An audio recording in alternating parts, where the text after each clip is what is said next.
If there's Oh, snap! Everybody, welcome aboard the Soul Train for the next hour or two. Hell, I don't know. It might be a few minutes before this all just crumbles into gobbledygook, but we'll figure it out one way or another. This is going to be... Listen, I want to make this clear first off. We're having so much fun with Thirsty Thursday, and we are so... I mean, we're booked into next year, like February next year. It's crazy. It is absolutely crazy the way this is all working out, and I mean, just it's incredible. Because we're booked out to next year, we're playing around with a little concept here that we're calling Tipsy Tuesday, and this may be a little bit of what I would refer to. Listen, if I'm involved with it, it's easy to call it low rent, right? Because I just if I'm going to be touching, it's not going to be that high quality, right? So the Tipsy Tuesday is going to be a bit of a low rent version of Thirsty Thursday, but that doesn't mean that we still can't have guests on and have a great time. I'm going to be your host. My name is Matt, the Grass Factor Martin, and alongside me, I have a grayed out version of one of my cohorts, and then live in person, we've got Ray Ito, and tuning in live from the Telly. No! He made it! I made it. You got it! Golly, y'all. So, hey, listen. May was not supposed to be here tonight. Sold a big job and made it home for dinner, mama. So, come in here and let me feed you. Let me feed you. I'd say you get to let me lay make you some sandwiches tonight, if you know what I'm saying. Honey, you going to get the whooping tonight. Yeah. After the news, right before the Fallon monologue. Like, it's not going to last long, so don't worry about it. I mean...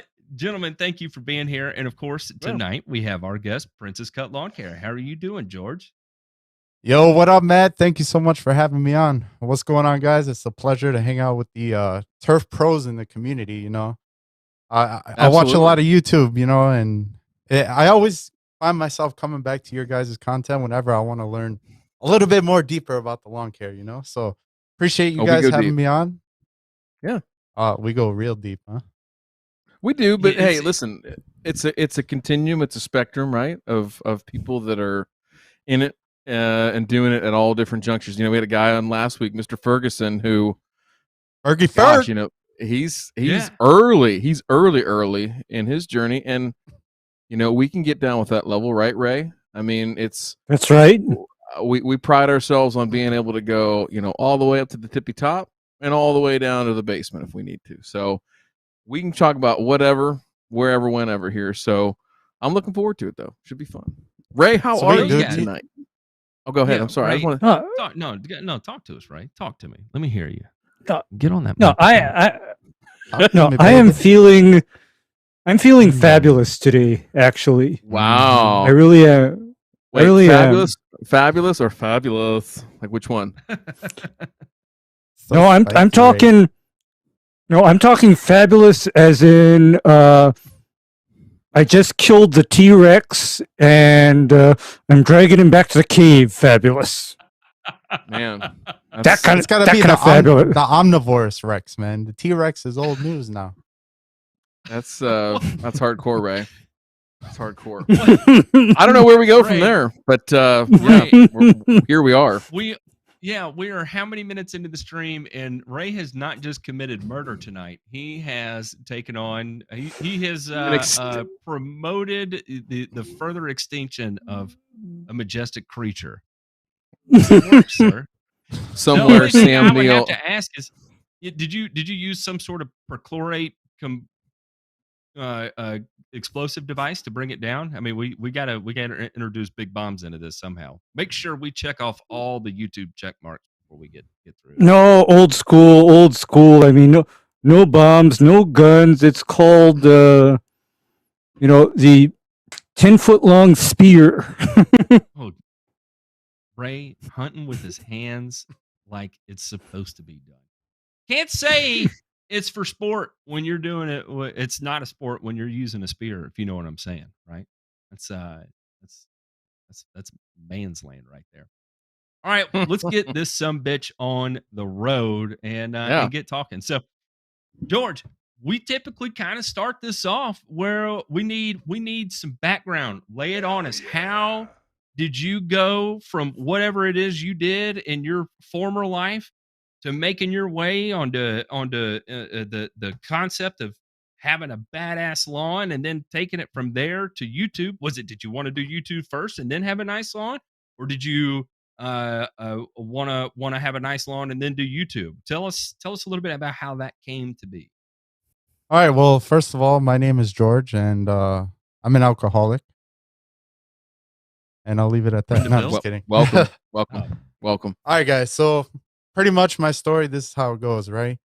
My parents are immigrants. They moved here in 1993, and we moved to the near west side of Chicago, which is like, city-like, and they had the postage size lawns over there.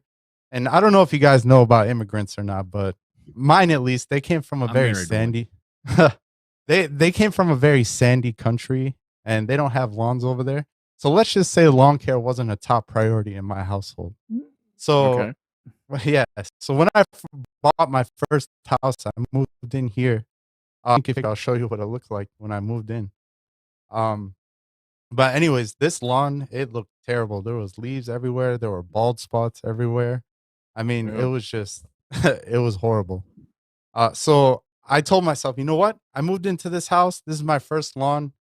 I like to think of myself, that I would like to have a nice place where I live. So, of course, I jumped on YouTube, started watching Alan Hain. He helped me perfect my 3-inch, 4-inch cut grass. And then once it got to there, I just went down the rabbit hole and I started watching Connor. And then after that, I started watching a lot of John Ware's videos. I really liked his stuff because he really went into detail on the specifics, and he was like doing stuff that none of the other YouTubers are doing. So it was like fresh content, you know what I mean? And even Real Low Dad, I watched a lot of his stuff too. So, and then Brett too. I'd say like him, John Ware, and Brett, they got me into real mowing. So I started real mowing my lawn. And, it took a while to get it to where I wanted it to be. Actually, right now, it just finally starting to look good, after putting in about a year's worth of work into it. But we finally got there, and I kind of documented my journey. A lot of the things that I learned and I talk about on YouTube, I learned from the lawn forum, actually. I'm kind of a lurker on there. If you guys are on there, don't think that, I don't really comment a lot, but I read the lawn forum a lot. And that's where I try to get a lot of my information. And great place. Oh, yeah, it is, man. Definitely. If you're trying to John learn Ware. how to... Dude, John Ware's the goat. John man. Ware. I remember when I first... Oh, Ridge, if you're watching, you old crotchety bastard, we love you. I love you, you love creaky you. bone son of a bitch. You just an angry old ornery I'm gonna show up on his doorstep one day. I know. I'm gonna show up on his doorstep one day. I found his address. He's a couple hours away. He was keeping secret who he was for a long time, and I found him. You can't hide from me. They call me the FBI for a reason. And it ain't because of fake dossiers either. So, jeez. So, hey, real quick, guys, if you don't mind, I want to give a shout out to a few of the guys in the chat, if you don't mind. I can't see it anymore. I believe it's Bees Lawn Care. He said, "What's up?" And then we got SoCal Lawn and Order. What's up? What's going on, Chris? Man, thanks for stopping by. And then I think Jason G too. Dude, Jason G is one of the homies, man. Thanks for stopping by, dude. G. He's a sweetheart. But yeah, nice. Guys. So that's where did YouTube enter the fray? Like, at what point were you okay? So, like, number one, how's that thought process bump up in your head? Like, oh, hey, you know what? I want to do this. And then, was there any sort of like mental gymnastics that you had to do in your head to convince yourself, hey, I'm confident enough to go out there and, one, put out like what I've got and show it, and then two, like, take everybody on that journey? Like, what was the decision making process to get there? And then, were you confident that, hey, right from day one, boom, I'm putting it out there, I don't care, it is what it is? Or was it like, yeah, man, like, let me give it 2 weeks, let me give it a month, let me give it whatever? What were you at with that whole thing? Yeah, actually, that's a good question. And YouTube was actually never part of my plan. if you look at my first video that I ever did, the only reason I made that video is because it was an answer to a question that I had that I couldn't find on YouTube or the lawn forum. And it was based on T-Jet nozzles and if they would fit my sprayers plus 105EX. And I found out that I didn't need any additional adapters to fit it in. And I found out there wasn't anything else needed except the T-Jet nozzle. So I also tested that nozzle with my Husqvarna bowling pin sprayer, pump sprayer. And that also works. So I was like, hey, you know what? If I had this question, I couldn't find out the answer, then I'm sure there are some other people too that have this question. So my wife convinced me. She's like, just do a YouTube video. You're sitting here watching videos all day long about lawn care. Why don't you just make a video? So I was like, all right, for sure. So I did that video. It was all in one take, shot on my iPhone with the iPhone microphone. Had no idea what the hell I was doing. I mean, you know, I'm a pretty extroverted guy. I'm not gonna lie, but that had nothing to do with me doing YouTube. I was just trying to answer a question, and I did it all in one take. There was no fancy editing, no SEO, nothing, man. And turns out that a lot of people had that question that I answered. So that video was received well. I mean, it got a few thousand views, and then I did a second video, and that second video shot up to 100,000 views, like within like a month or two, and confidence to keep going. Hot sauce. What? And let me ask this too, because this is kind of a rite of passage. I have to put everybody through this, and if only if you feel comfortable answering. Seriously, I'm not putting you on the spot. Of course. What do you do in your alternate life? Okay, so like hobbies or work wise? No, Both. work wise. Are you an both. IT guy? Really, is the question I want to ask is, are you an IT guy by day? Okay, so I work for a bank and I'm a data analyst for them. So I guess you could say, yeah, I am an IT guy. I wouldn't. You're an say IT guy. Here we go. There we go. I don't want to. There it is. How about this? What You're is gonna going on out there? How about this? What's You in really the want to know water? if I'm an IT guy? I'm running Yeah. a 16 GPU crypto mining rig right now. I'm mining 4 different kinds of cryptocurrencies. I'd say I'm an IT guy. I definitely say I'm an IT guy. What's your currency of choice right now? Right now that I'm mining or that I'm investing in? Yeah, no, whatever. Well, what do you feel right is now, hot? all right. So if you're just getting into Are you cryptocurrency, a Shiba guy? oh no, hell no, man. That's a meme coin. See, the thing with Shiba and Dogecoin, they don't provide any value, and there's nothing behind them except the money that's pulled into the tokens. So really, there's no confidence in it ever increasing. Me personally, I like to do research and find out what projects provide value to people, and then invest my money into that. I don't just blindly throw it in, you know. Sure. But right now, I would say that safe bets are definitely Ethereum and Bitcoin. If you're trying to move a little bit down to the medium caps, I think Matic, Chainlink, Cardano. I think there's a couple of them that I feel like have a lot of potential. Are you into crypto or no?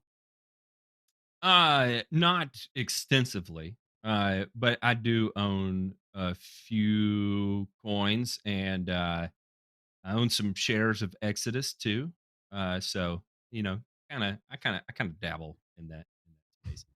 Nice. Typically, if there was a time where I did a lot more stock trading. Shout out to Ticker Monkey for anybody who's involved in that space. Tickermonkey.com. Check it out. Those are my folks. I'm playing your sound, Matt. I Remember know. that I song? haven't heard that noise in a long time. I sold that board, believe it or not, and I went to a completely different setup. But What are you using now? I am running a this is a Mackie 1202 VLZ into a Behringer gate and compressor, and then that goes into a ProSonus, and then the ProSonus goes into the PC. So kind of That's a lot more complicated than the Rodecaster.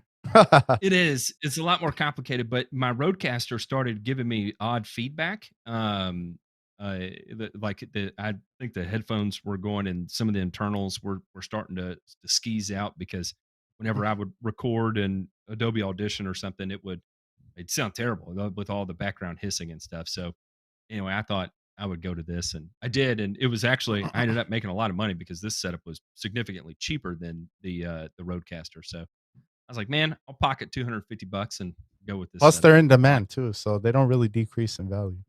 No, I sold it more than I bought it for, so it worked out. All right, where are we going here? We kind of got sidetracked with crypto. Yeah, sorry to get off topic. No, you're good. This is yeah, just it's a having conversation. Yeah. It's all good. This is relevant. It's relevant. Sure. So talk to me about when you first got into the lawn. What was the immediate goal for the lawn? You know, what did you want to have as far as like your turf type? What did you want to do with it? You know, you were talking about the reel mowing became a thing. Like, what were you going to reel mow? Were you thinking Kentucky Bluegrass? Are you still Kentucky Bluegrass? What has that kind of journey looked like from then to where you are now? Well, actually, when I first started reel mowing, man, I just went balls deep into it right away, dude. And I didn't have the perfect grass to reel mow because my old lawn was a mix of KBG, tall turf type fescue. I'm pretty sure there was some Kentucky 31 in there too, because there was some I'm talking about like 1 inch wide blades of grass, dude, in my lawn. And when I first bought my greens mower, dude, I just mowed it all the way down with my hand, and I just scalped it all the way down to a 1/2 inch, man. I didn't give one crap about it. So I started reel mowing that for like 6 months, and then I started planning to have 100% KBG lawn. But the one thing that I didn't know is it wasn't as easy as it looked, man, to plant a KBG lawn. I was stuck with a bunch of bare spots like Connor, who's in the chat right now. What's up? I want to give a shout out to Connor. But yeah, the KBG in my lawn was like, it was really, there was a lot of bare spots. It was patchy. It sucked. So then I overseeded it with some ryegrass, and it's looking really good now. So ryegrass was the game changer for you. Like that's you started to feel it then. Yeah, man, the ryegrass was definitely a game changer, dude. I mean, it took my lawn from like a 6 to like a 9.5. Now, when did that go in? I can't remember. We watched some of the videos, and I'm sorry, but like I watch a lot of grass grow, man. I'm sorry if I can't keep it straight, but when did that go in? That went in like maybe 3 videos ago. Okay, so like 6, Fall? 8 weeks, something like that. Yeah, Gotcha. yeah. Did you do a full reno or did you just interseed it? Yeah, I did a full rental last year. I seeded 100% Kentucky Bluegrass. And yeah, and then this year I did the overseed. Okay, so you just overseeded your existing Kentucky Bluegrass with perennial rye. Yeah, yeah. I scalped it down. I threw some PGR on it, and then I overseeded it, and came out great. Okay, so here's my question, and I know that you had it looked like, and I'm just paraphrasing off of some of the videos I watched. I'm sorry that I don't have them all in my head, but what were some of the challenges with the bluegrass? Like what made you like get to the point where you're like, you know what, got to make a change. I got to do something different, and ryegrass is it. Was it just not? Do you think you just couldn't stay the course, or what was it that drove you to that decision? Just curious. It was the bare spots. So I know on video you can't really tell that my lawn is on an incline, but it's actually on a pretty steep incline. And I should have used some kind of seed blanket. That's like the number one thing that I regret. I just used peat moss and it didn't turn out the way that I wanted to. And I've learned recently that you guys aren't a fan of peat moss either. So I think going forward, I'm just gonna stay away from that. But I used to get a lot of washout on the steepest parts of my lawn, and I can never get those damn bare spots to grow in. But with the ryegrass, it came up in a few days, and there was no issue with washout. Thank goodness. It rained one day. I took a bunch of cardboard outside and put it over the bare spots, man. So there wasn't any washout. That's it actually worked pretty damn good, though. Oh yeah. I mean, something like that can for sure work. So, on that, I mean, I didn't realize that it was that steep of a slope. Like, if you'd say from like the front of your house down to the sidewalk, what's the elevation change? To be honest, I'm not 100% sure, but where the bare spots was right where the slope connects to the sidewalk, and the soil right on the edge. Yeah, and the soil is higher than the edge of the sidewalk. Yeah. So any thought to like, especially with the real mower, that's got to be a challenge to go if you're going kind of towards the house and back away from it. Have you considered, any type of renovation where you take a sod cutter and just kind of slice off, and basically trim it off like, using the sod cutter, Ray, like a deli meat slicer. Remember that one where that Seinfeld where Kramer's got the deli slicer and he uses on everything? He cuts Elaine's heels down with it and everything. That's going to be George with the sod cutter next year on his front. He's going to get that that bitch tapered out. Man. And Elaine started feeding the dog under the door. Yes. Yes. Yes. They were like, they put pills in the meat. Yeah, that's right. That dog's kept barking. Yeah. I would look to, first of all, regrading an area that has trouble growing grass properly.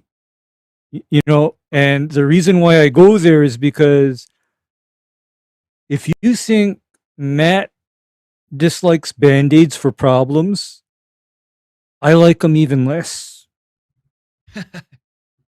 I like them even less. I mean, and I'm in good company with Ryan because his stock answer to a lot of turf problems literally involves a bulldozer.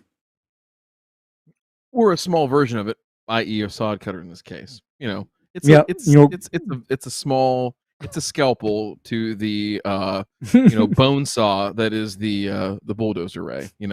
I ain't doing none of that shit. Y'all care way too much. Matt's gonna be bouncing the greens mower off the sidewalk and whipping it around. God.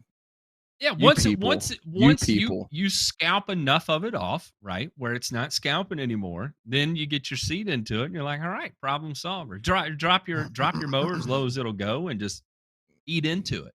I'm just picturing you in the mirror in the morning, taking that beard down with like a single blade bick and just cutting the shit out of your face and like, whatever, no big deal, whatever, no big deal.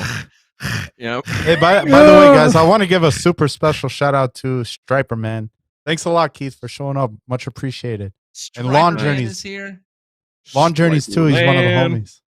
Striper Man, dude. Glad you're here, sir. I love Striper Man. It was so funny when I'll never forget watching one of his first videos when he was wearing his damn he had his mask on. I was like, look at this MFer right here. He's got that thick ass New York accent too. I was convinced he's former mafia and he's under witness protection, and that's why he's got to do that. Like I was 100% convinced that's what was going on, but it's the New York accent, man. That's not the case. I know. And listen, I'm so uncultured to anything outside of the South that I think any New York accent equals mafia, and I think anything north of Kentucky is Canada. So it's. Hey, we got a question here from Lawn Maverick. He asked me if I consider cutting down the tree in my front yard. Actually, no. I know I checked out the NTEP website before I chose Midnight Kentucky Bluegrass, and I knew it wasn't good in the shade. But believe it or not, it grew the best under that tree. I don't know why. Don't ask me how, but it did. I have an understanding why, George. The reason why is because in hot weather, the tree provides a cooler and wetter area where the grass is under less stress versus being in full sun. Because here's my understanding of Chicago. It's freezing, raining, windy, or cold most of the year, except for several weeks of brutally, insufferably hot weather. And very humid, which I'm sure you're used to too. No, I don't like the humidity. Humidity is shitty to me. I hate humidity. Me too, man. Dude, look at me, dude. Imagine being 300 plus pounds, man, and being out there in the humid weather. It sucks. But yeah, I get it. I get it. It creates a challenge for growing grass, even cool season grass. When you start running into those types of extremes and you're asking grass types to perform in conditions that are less than favorable or beyond the genetic limit of the plant, right? You're asking it to do a lot. And especially when you're maintaining it with a real mower, right? Now you're maintaining it at a height of cut that's beyond the genetic limit of the plant. And so there's a lot that has to go into it from that point in terms of a management perspective because of what you're asking it to do from a cultural perspective, right? So it'd be one thing, like you said, if you got 4-inch tall Kentucky bluegrass and you're trying to manage the heat, well, that's its own challenge, and you can kind of work around that. You got a bit more forgiveness, I guess, in the rule book there. However, you go from 4 inches to 1 inch to a half inch or 3/4 of an inch, and it's totally different ball game, right? And that's in trying to do that on a without adopting some highly intensive management strategies becomes suspect at best, right? Because that's why you see people introducing, effectively new root zones for it to grow into. What I mean by that is why so many people then, bury it in sand and allow it to come up and come through. That's why you see so many people go toward highly intensive foliar feeding regimens, right? To have that level of control over your nitrogen content, and and that's why it can make a bit of a the right plant in the right place can help you so significantly. But if you're running into those situations, those scenarios where you may be right plant, right place, but your abiotic stress is not allowing it to perform like it should. Even though from a textbook perspective, it makes sense. I'm on the west side of Chicago. Yeah, from a textbook perspective, I should be able to grow Kentucky bluegrass. However, in application, we've had 3 hot summers in a row above average. Now all of a sudden, I'm foobarred and I'm banging my head against the wall because I feel like no matter what I do, I'm still dealing with the same issues year over year with no real capture of gain there. So no fault to you. It's just, it's another layer of complexity and a little bit of luck that you rely on too when you run into those types of scenarios, especially if you're not doing things like establishing a new sand-based root zone for you to be able to grow in. If you're not running a highly intensive nitrogen management program, where you're controlling your growth rate through just about every 2-week interval that you pass through the lawn. And some people think that shit's fun. Other people, like me, I think it's absurd and crazy. And there's some fun to it. It's fun to say I've done it, and it's fun to see the fruits of your labor on a bi-weekly basis. But on the other side of things too, that's a significant amount of commitment. And for me personally, unless I'm making significant money to do that, I have no interest in doing it. That's why I would never, ever, ever, ever, ever do that to my home lawn. But obviously, Hey, there's a community speaking of that, people out Matt. there that do that. Speaking of that, Matt, I remember you had a real mower, right? I still do, yeah. Yeah, the JD. Yeah, and I love it. No real reason why I got that particular one other than ease of obtaining it. But what I did like was the floating head, because under no circumstance am I ever gonna level my backyard. I'm not. It's over a half acre. That's a lot of money in sand, and I don't make a lot of money, and therefore my excess money I would much prefer to get drunk off of than buy sand with it and put it in my backyard. If I didn't drink, maybe, but I love to drink, and so I much prefer spending my money on booze. Am I? Is anybody gonna fault me for that? Nah, man. We all Nope. have our vices, man. What you sipping on tonight? I only drink on Saturdays. It's a thing I have. So right now it's Lemon Propel. I do Propel lemon pretty much through the week. And that's a lot of that has been since I've been on a health kick for 11 months now, right? I heard you're on And, the keto, right? I did that for 6 months, and I lost the initial 60 pounds on doing a modified keto. And then after that, I just started training really aggressively, and I eat a little more liberally now. Still watch my overall caloric intake, but I train really, really fucking hard right now. So that's kind of my trade-off.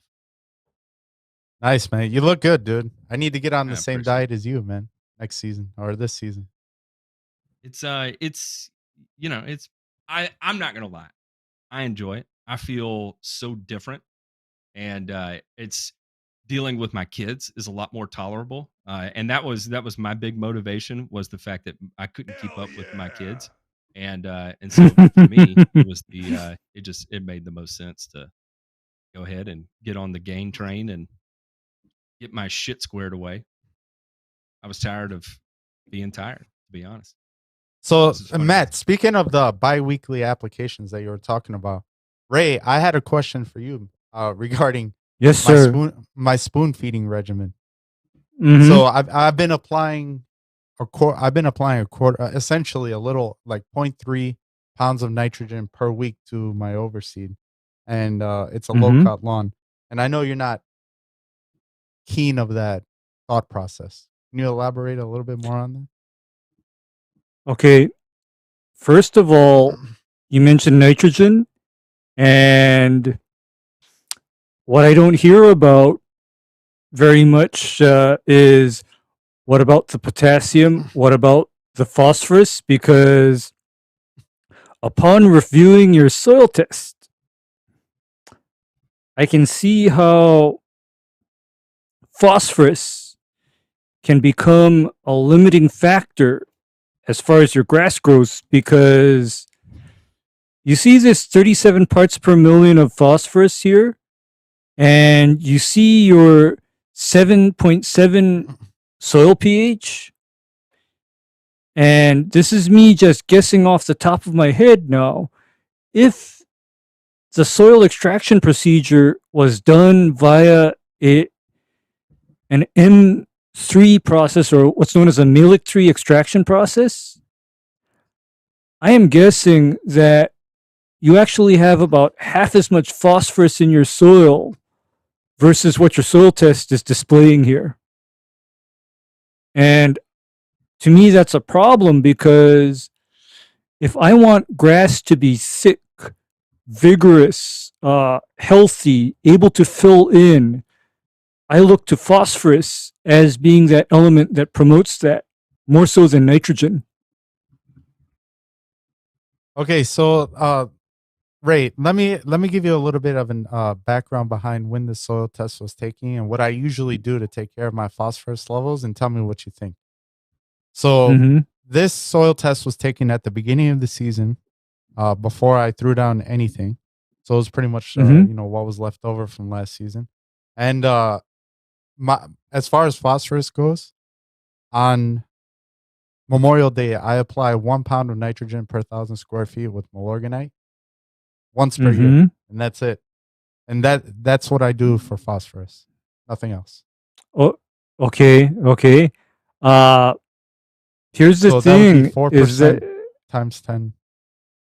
okay? Here's the thing: is that I look at Milorganite as far as a nutrient source equivalent to me putting on a blindfold and then throwing darts towards the board in a bar, and I hope to God that it hits the board, never mind hoping that it doesn't land up in the side of Buddy's head. I mean, that's how much I think of Milorganite, is that it's a very hit and miss product to me. So but why, Ray? Well, I think what Ray's trying to say is on the release, right? So the thing I look at when I look at the soil test, and the thing I'd be concerned with, is a couple of things. So you got that tree in your front yard. That tree's still there, right? Yeah, it's still there. I'm not getting rid of it. It's the only Japanese red maple in the neighborhood. I mean, you got to keep the. Yeah, you got to do a GoFundMe and have them spade it out and put it in the backyard. Let's go big here, man. Like let's get after it, right? Like let's crane just it over top of the house. Super minimal lawn. Oh, super minimal. My wife always My wife always gives me a bunch of crap. She says our house looks like a museum because there's nothing on the walls, no art, no nothing. Well, I mean, it's all the art's on the lawn, honey. I mean, sorry, that's just the way it goes, right? It's a work of art. So I'm a minimalist, man. You see, I wear the same shirt all the time, dude. I'm always trying to streamline everything. Yep, and I get it. I get it. I don't like to live too large too. I mean, I'm not even going to spring for Gold Bond. I'll just use regular baby powder on the boys. You know what I mean? So Be careful, man, because that powder can cause some issues. Everything works just fine, George. Trust me. Trust me, I have experience, man. I do all the preventative maintenance to make sure. Now, that being said, the things that concern me here. So, where was your organic matter a couple years ago? Like when you first did your soil test? Do you have any historical data to back up, like, you know, a year or two from now or from 2021? Yeah, I actually do have it. I got to. Yeah, that'd be wonderful. Well, while you're looking for that, the shade thing, you know, growing grass and shade's tough. Growing bluegrass and shade is even more tough, right? And I think, you know, based on some of the stuff that I've seen in the videos, not criticizing, just saying, like, you know, it might not be the best species choice for that particular setting if you're going to go high performance, right? That being said, trust me, ryegrass, man, you're absolutely right. It looked terrible. Let me say real quick. I'm gonna say goodnight to my daughter. If you yeah, please. Ray, will you say goodnight to me when it's time for me to go to bed? Absolutely. Absolutely. Right, I mean, well, I'm just telling you, when you get in bed, Ryan. Yeah. Hey, listen. Well, I just want to make sure that. Hey, hi. She's like, Dad's talking about grass on the computer again. Gosh. You're on mute, George, but it's all right. Yeah. I think did you turn your mic off? You may have turned your mic off. Yeah, I didn't want to interrupt you guys. No, it doesn't. You're fine. Yeah. You're fine. We got you know, kids here. Ray treats Matt and I like his, you know, stepchildren. I think sometimes I've seen Ray do a couple times. I'll see you later. Ray, I've seen you do the old hand in your heads. Hands in your heads. You're looking at Matt and I. You're saying, "Oh, I can't believe this is the fruit of my loins." Oh my god! I've seen that look in your eye before, Ray. Hey. Right. Well, but then, seriously, the growing grass under a tree.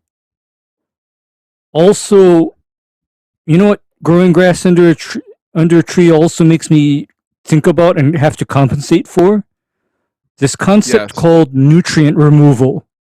Removal. I totally agree with you because those roots are sticking out like no other, and I could just tell they're sucking everything up. Oh yeah, yeah, and competition, big deal. Yeah, because what I find myself doing is, and this might seem a bit controversial, is I find myself applying a little more heavily in areas that I know are impacted by tree roots, fertilizer or nutrient wise. You got to be careful with go ahead. I would do it. But then do understand that my idea of an application is in line with one of those spoon feeding 1/10 to 2/10 of a pound applications. So say I, apply 0.15 pound of, nutrient per 1,000 square foot, near a tree. I'm not just going by the, G for grow, L for lush, and, S, clean out your locker. You're looking for another job. I don't do that. Yeah, S for shit bagged because your lawn's drunk on nitrogen. So, Hey, so let me ask you guys one more thing about the tree. How do you guys feel about using those fertilizer spikes for the trees?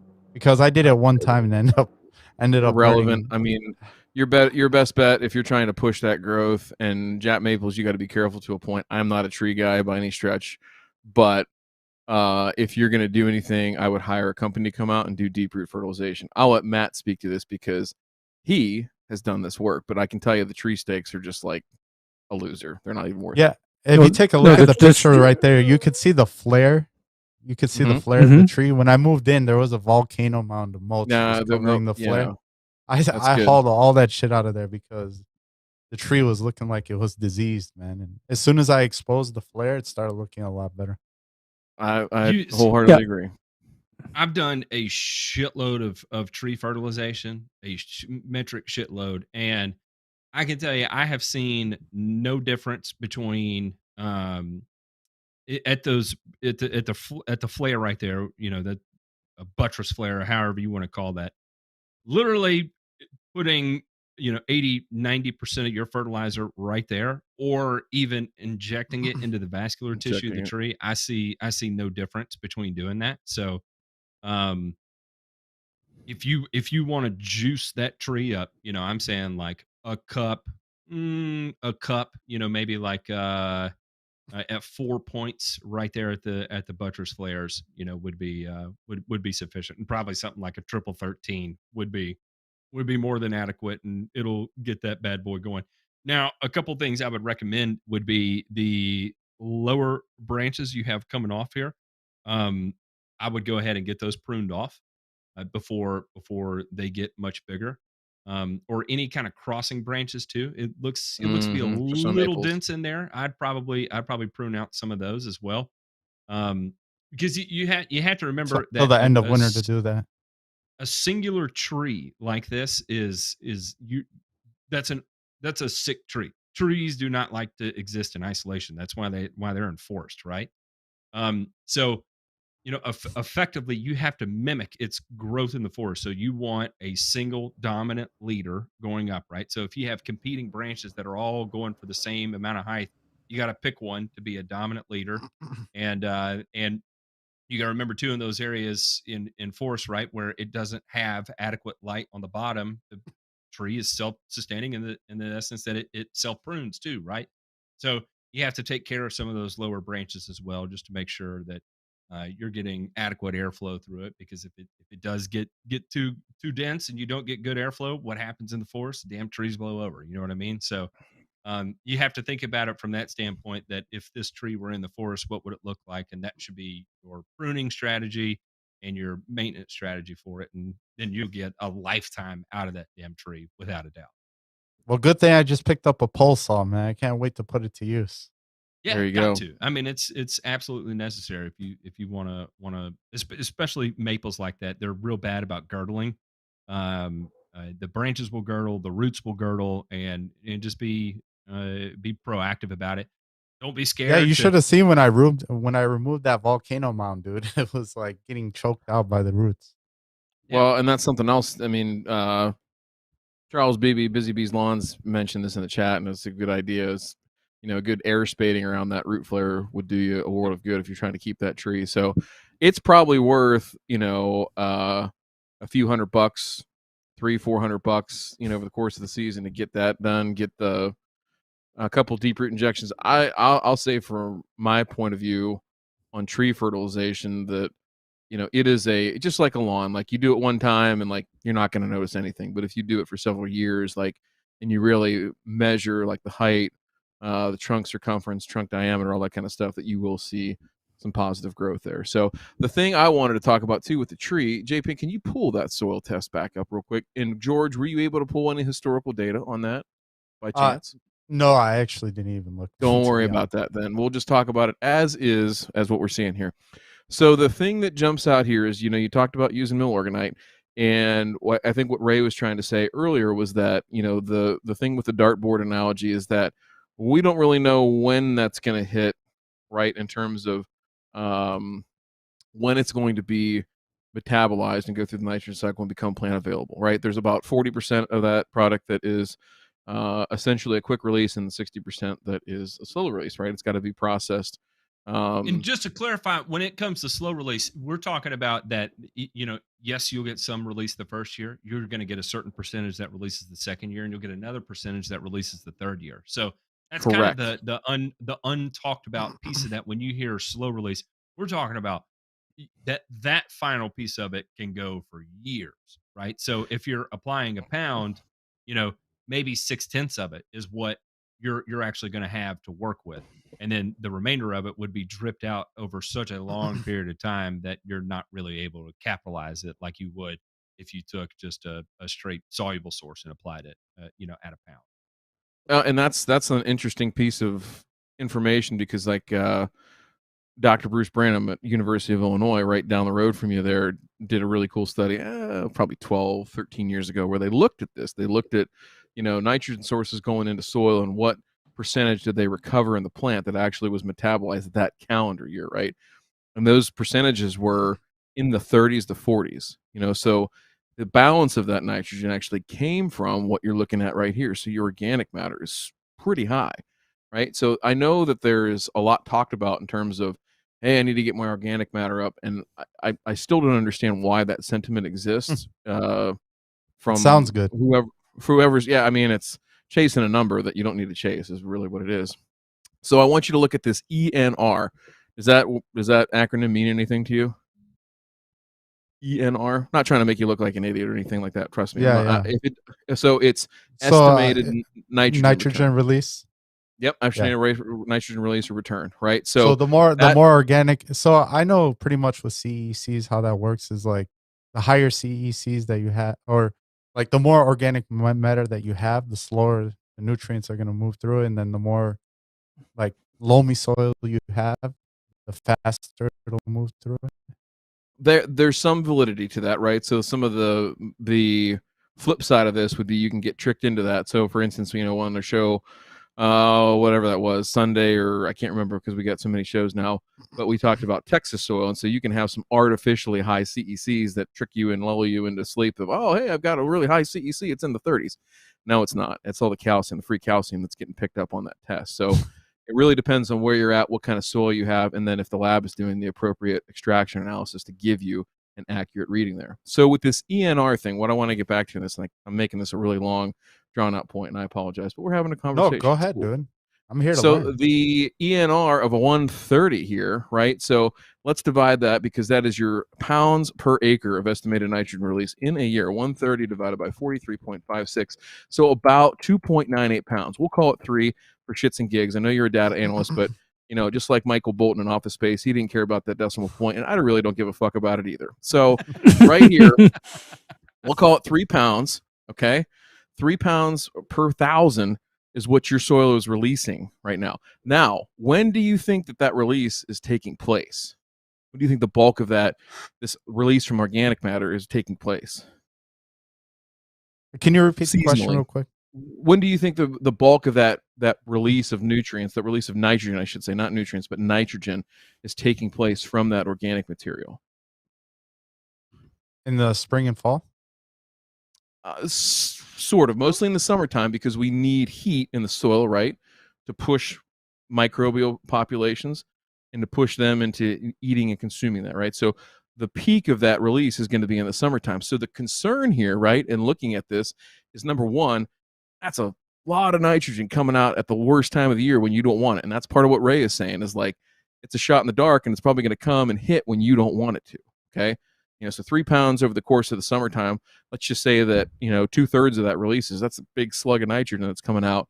And mostly it's going to be at times when it's hot and wet together, right? Because we also need moisture in the soil for this to happen as well.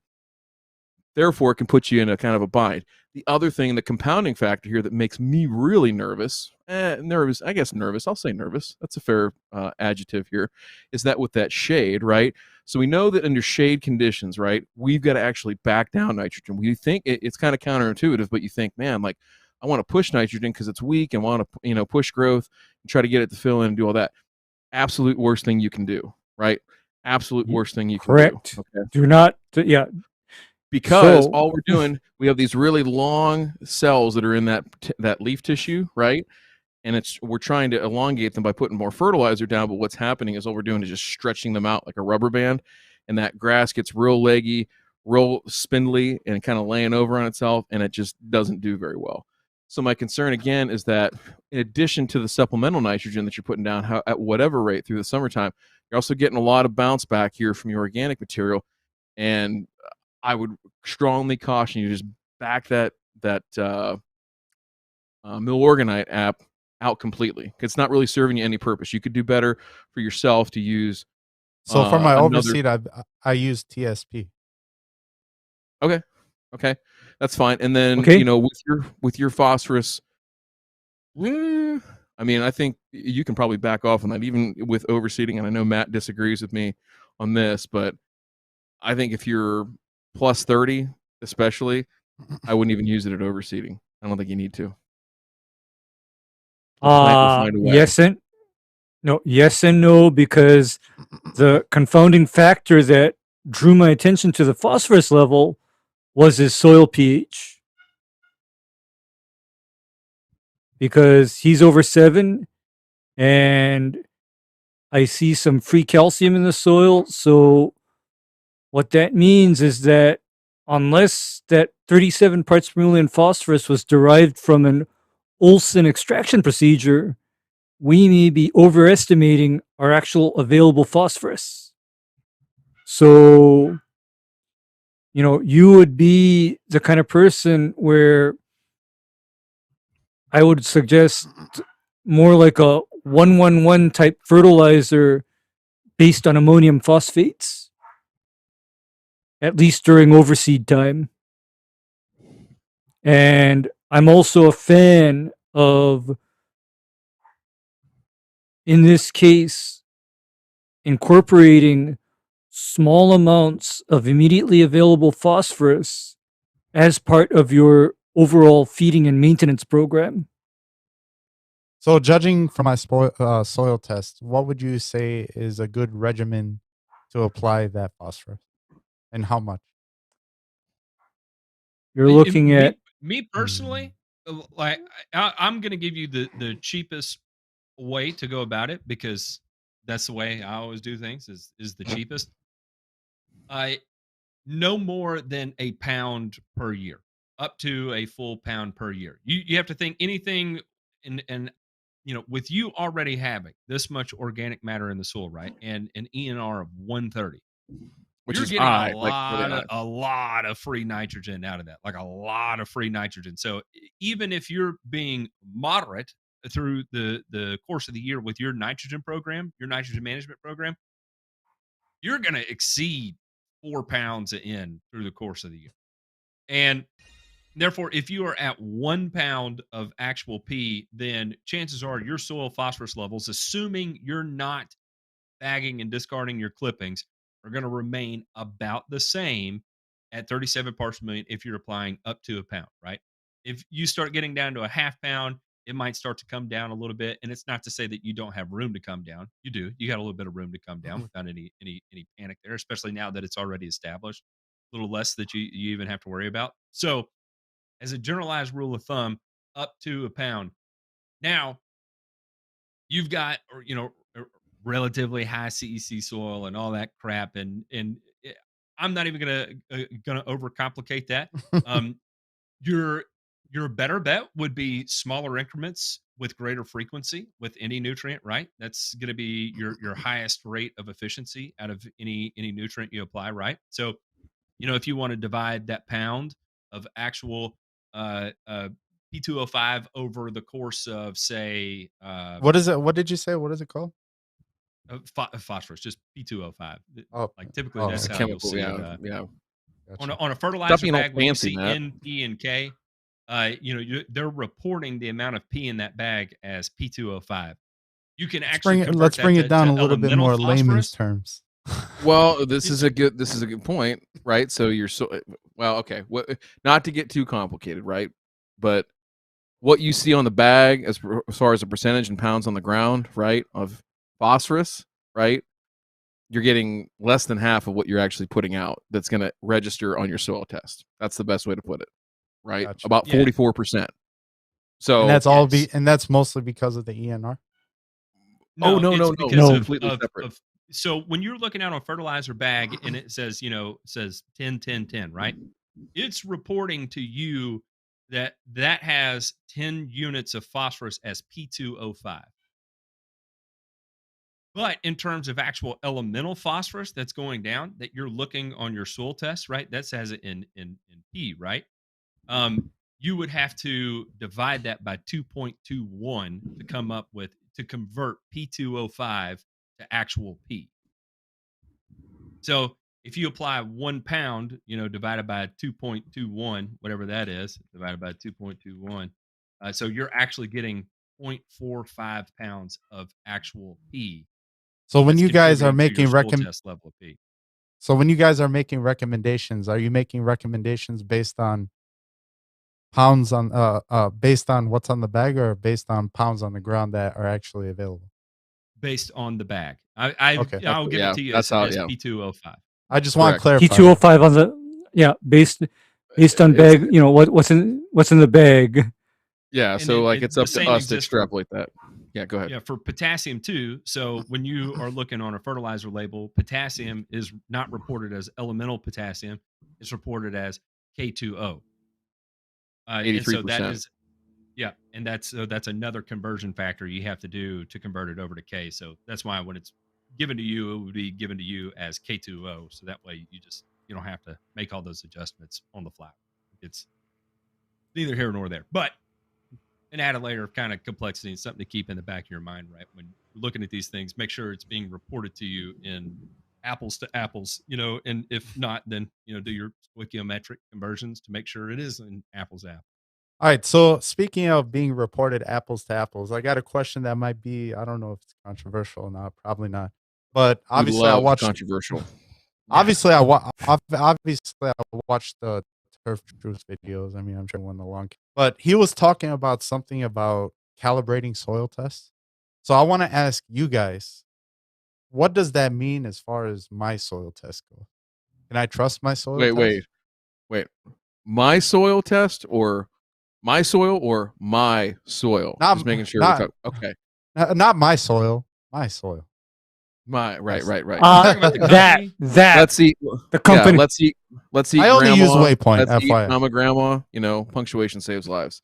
Okay, so How does that apply? How does that If you would apply like to to sign up my for your own Waypoint My Soil analytical test, test? links in the description below.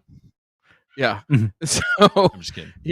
here's the best way to think about it. Okay, is calibration is figuring out when we put down X number of pounds, how much do we actually get as far as a value in the soil, right? So if I put down 1 pound of P2O5, in theory, right, I should have a certain reportable value, parts per million, of phosphorus, right? Okay, so there's that. That's correlating and making sure that that's jiving. So there's straight math that you can do, but that's not always what actually takes place in the soil. So correlating and figuring that out, that's important.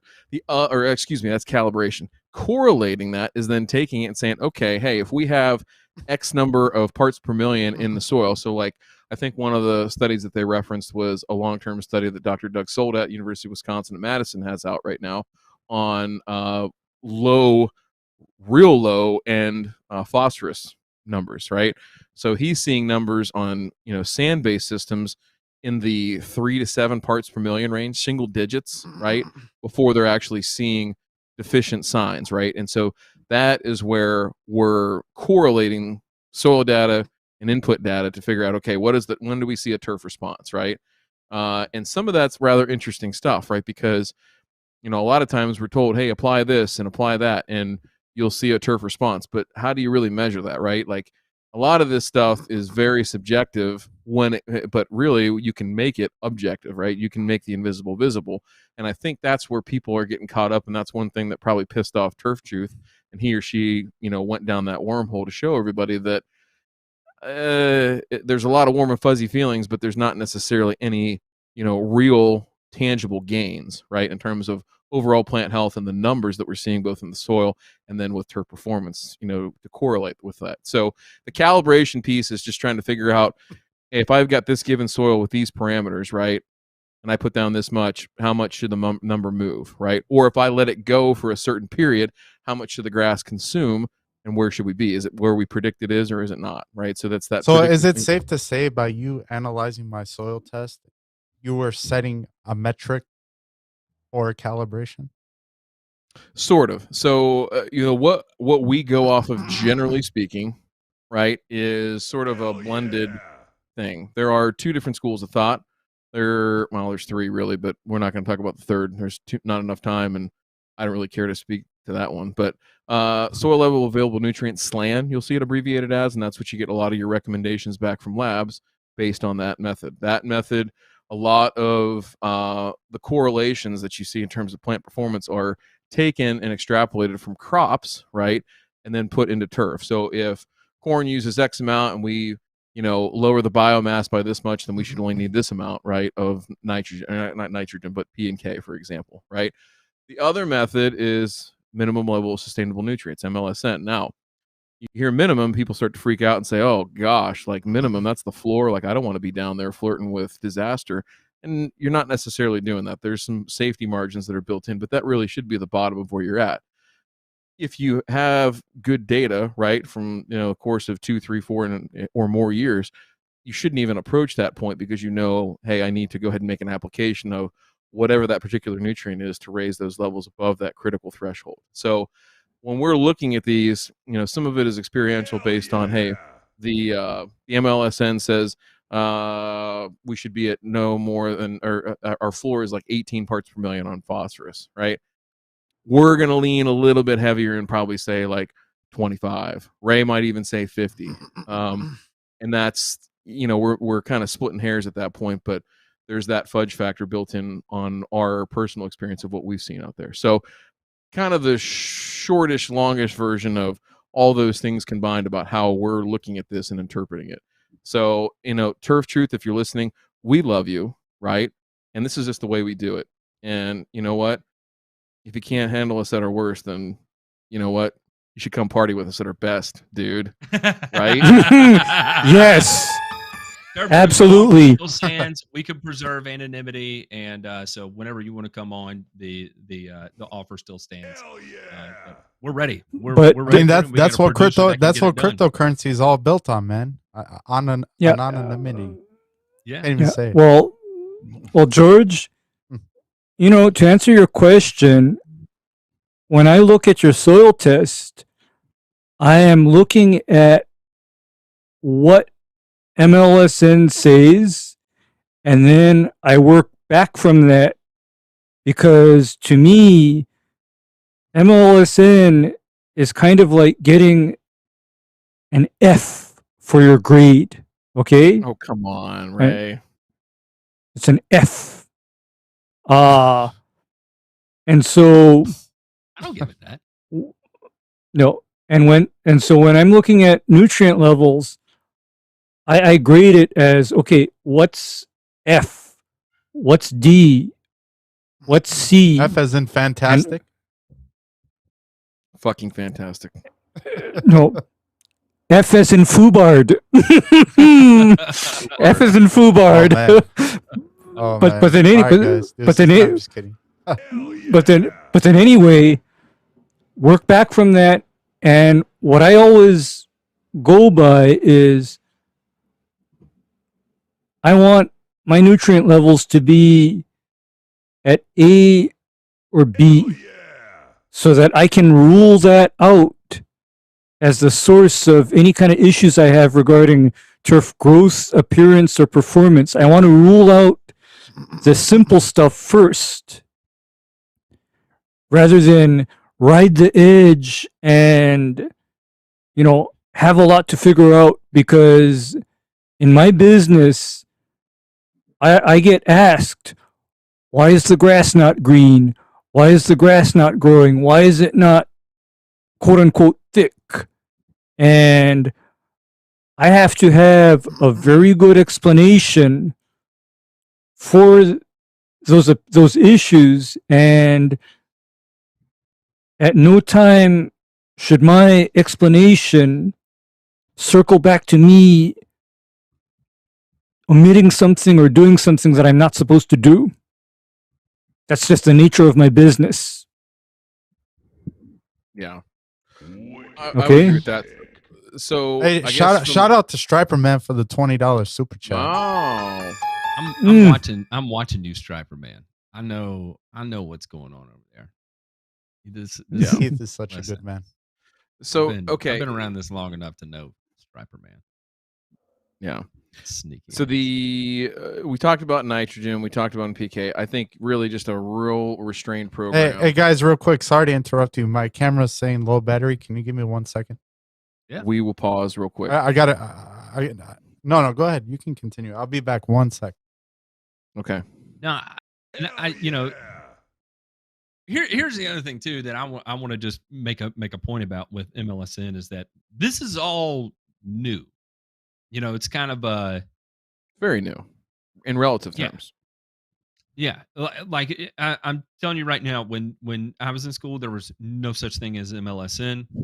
It wasn't a thought on anybody's mind. It was never, it didn't exist. Now, granted, the turf program I studied in at the time wasn't what it is today, and I think even the whole approach to turf management, in the mid 2000s we've evolved by leaps and bounds compared to where we are now, right? So I think there's a lot to continue to learn on this path, and I have no idea where I'm going with this. So every time I Jake get what Pink you're saying. throws up me on the isolated camera thing, it freaks me out. I mean, I was not prepared for it. I'm making eye contact with DeMay over here, and then all of a sudden I'm staring at myself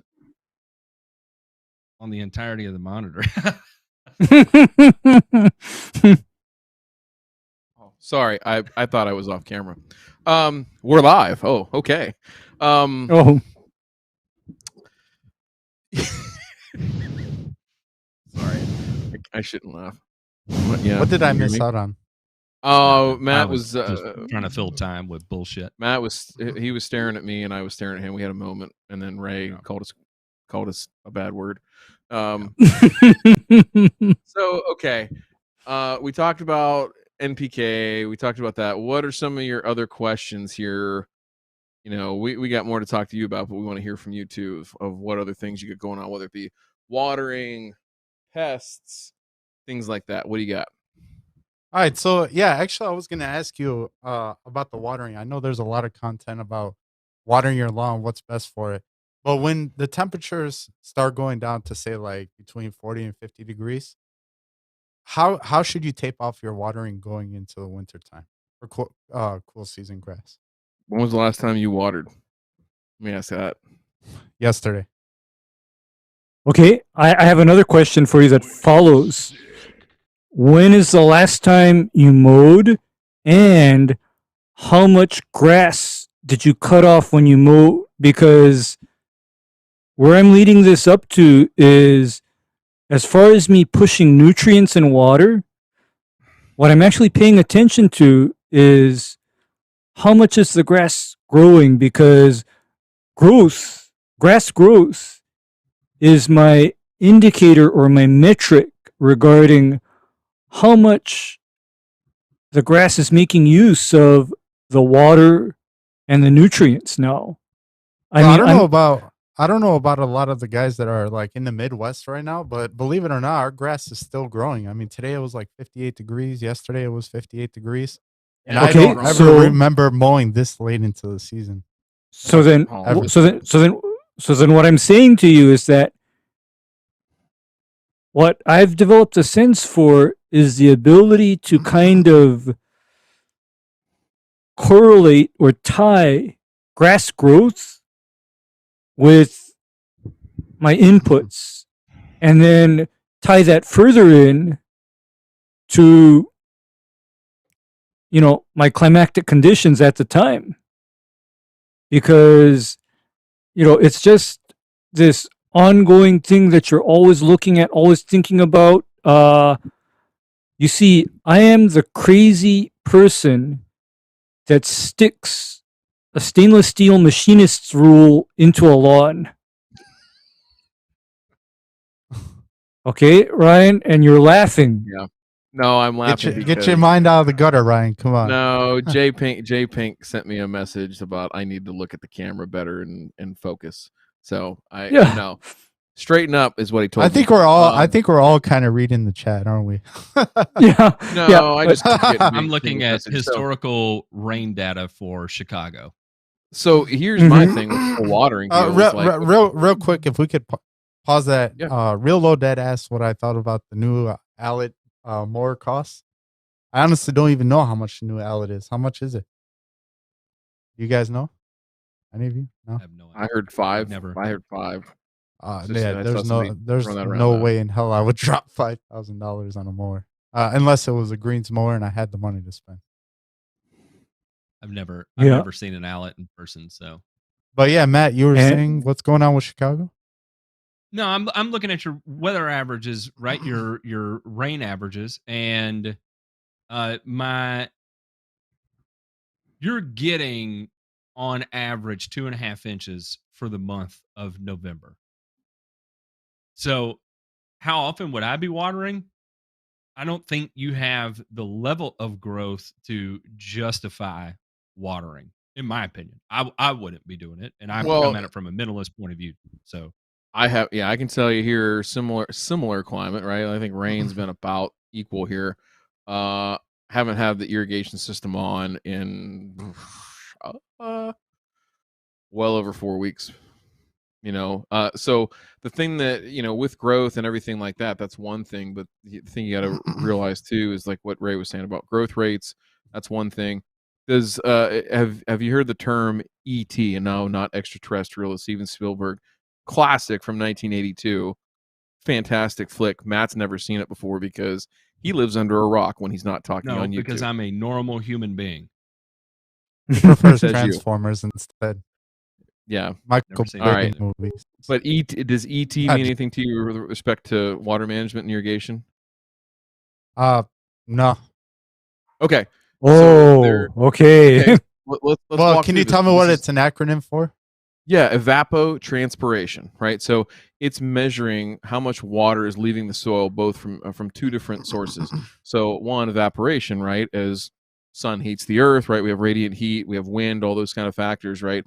Water going out of the soil that way. The other thing is that the plants are consuming water as well, right? So we measure this in terms of just like we measure rain, like, hey, I got a 1/4 inch of rain today, right? We can say that we had a 1/4 inch ET, which means we lost a 1/4 inch. Some of that may be due to evaporation. Some of that may be due to the transpiration or the plant processing water and using it, right, to cool itself. So that being said, right now your ET rates, right, where I was talking, think of it as like negative rainfall, are so minuscule that, like, whereas during the summertime you might be losing, 1/4 inch a day is not out of the realm of possibility. 1/3 of an inch when it's real dry, maybe even 4/10, right? You're losing 100ths of an inch per day, right? So even though the grass is growing and everything like that, its demand for water is far less, and part of that has to do with its growth rate relative to ambient air temperature. The other thing you should have to consider too this time of year, the day lengths are also getting very short. The sun's getting lower in the sky, so the energy that the plant is taking in to photosynthesize and use it to make its own food is less and less, right? So all those factors combined mean that watering this late, unless you're super dry. Now I should have prefaced this by saying, like, there are climates, particularly in the Southwest, the Western United States, even into the Great Plains in certain spots. I know, like Ryan Knorr, he had to water his lawn in the middle of winter a few years back when they were just very, very wide open, no snow cover, no nothing, hadn't had rain, and it was just dry. I remember and he's that. out there. And then he mowed his lawn on Christmas Day. Yep. Talk So about it talk happens. about the best Christmas gift. I don't know. There's a lot of other things I can think I'd like to be doing on the lawn on Christmas Day, George. That might involve my social agenda a little bit more than the mower, but maybe like a lawn chair and Baby, I don't put know. on that damn Santa outfit. Yep. I'm gonna take this new banana hammock I got.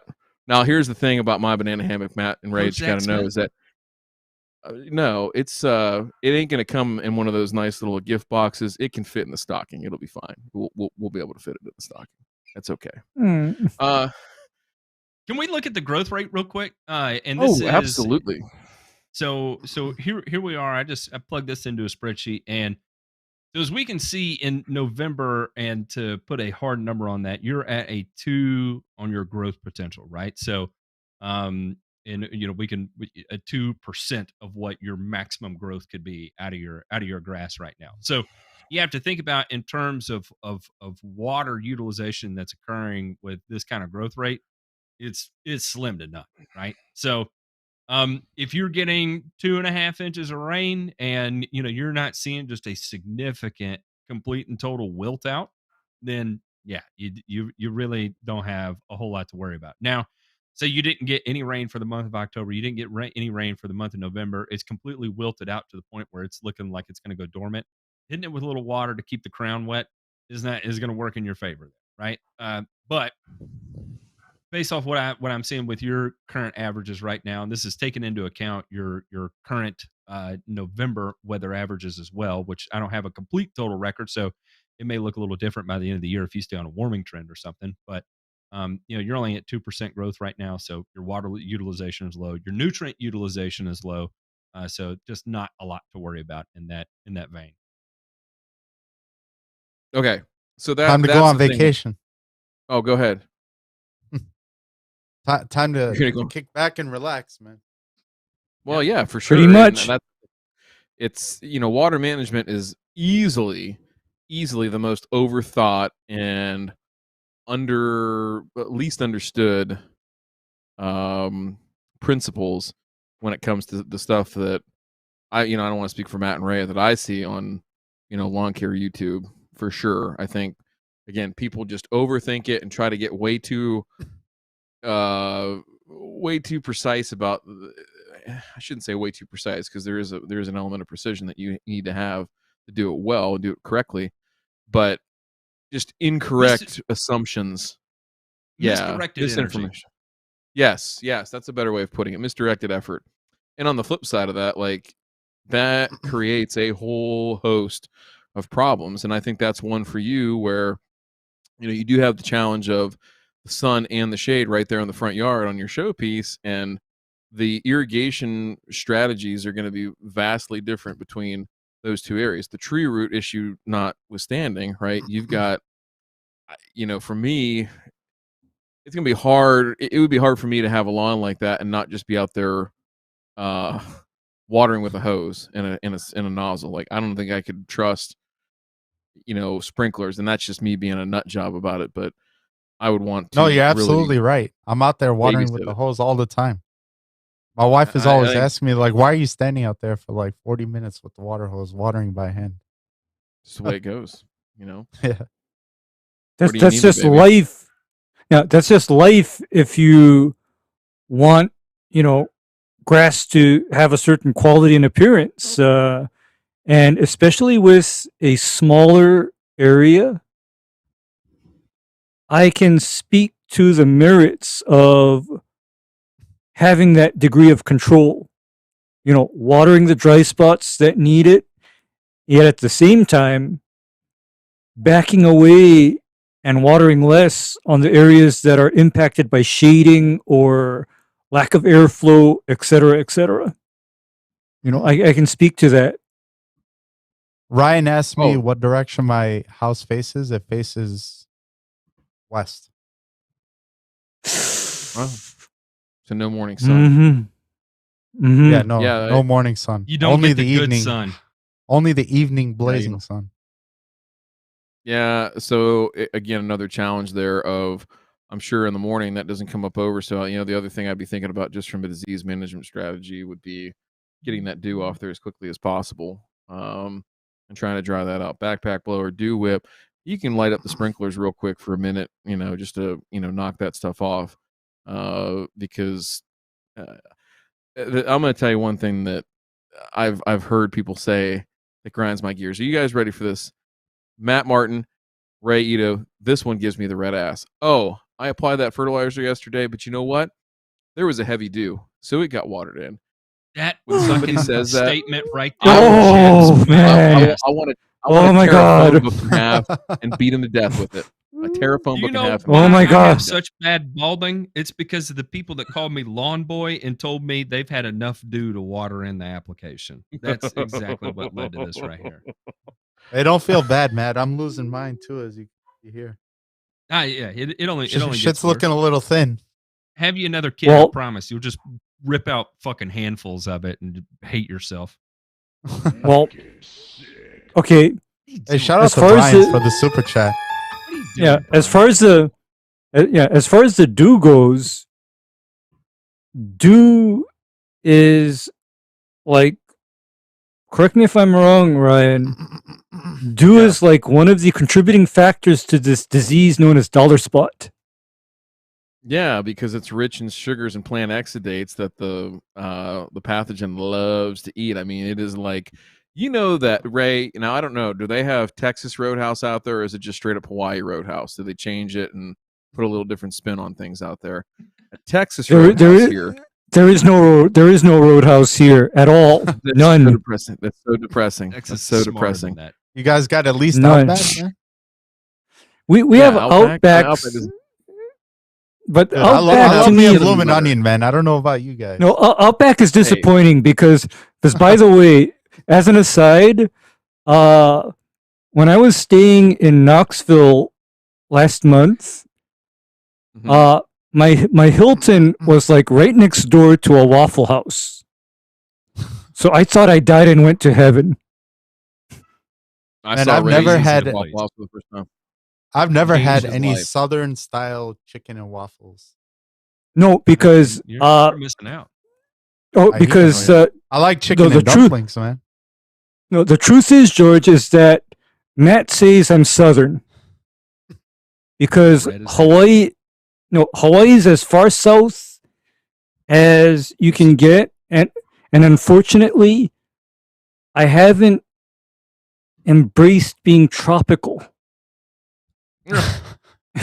Okay, I haven't embraced being tropical. I mean, I'm What Ray is trying to say is, Would you like he- you watch Marshall Dillon and eat biscuits and gravy all day?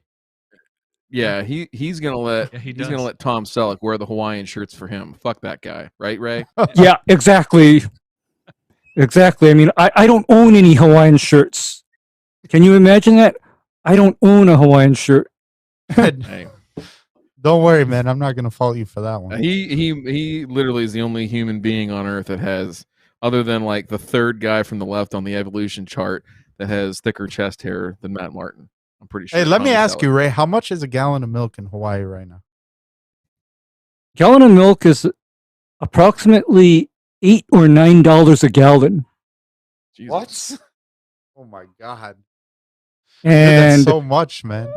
Over here, yeah, it's, and I got over here it's about $3.50, and I already thought that adjusted to inflation was crazy. okay, Mm. and then here's where it gets painful.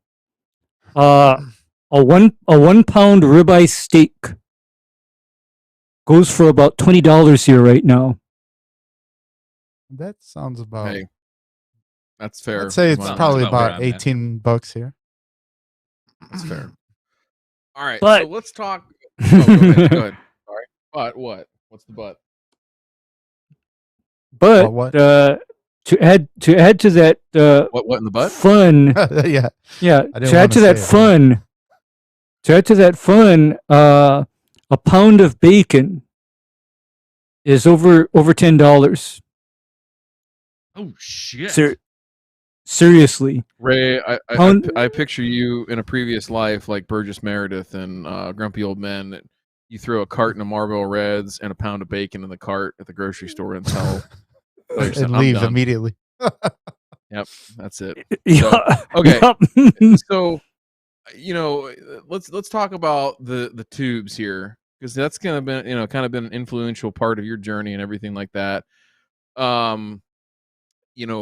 First of all, like, obviously you started off and you kind of listed some of your mentors, your lawn mentors on YouTube, and obviously your knowledge is ascended in certain regards and kind of went some different directions from where those cats have gone, everything like that. Like, who are some of the people now besides who you've already talked about that you look to for information? I know you mentioned us. Please don't mention us, because we're just a bunch of blabbering idiots, and we do okay for ourselves, but that's about it. So where else do you get your information? Whether it's a who, a where, what kind of books do you read on the subject, all that kind of stuff.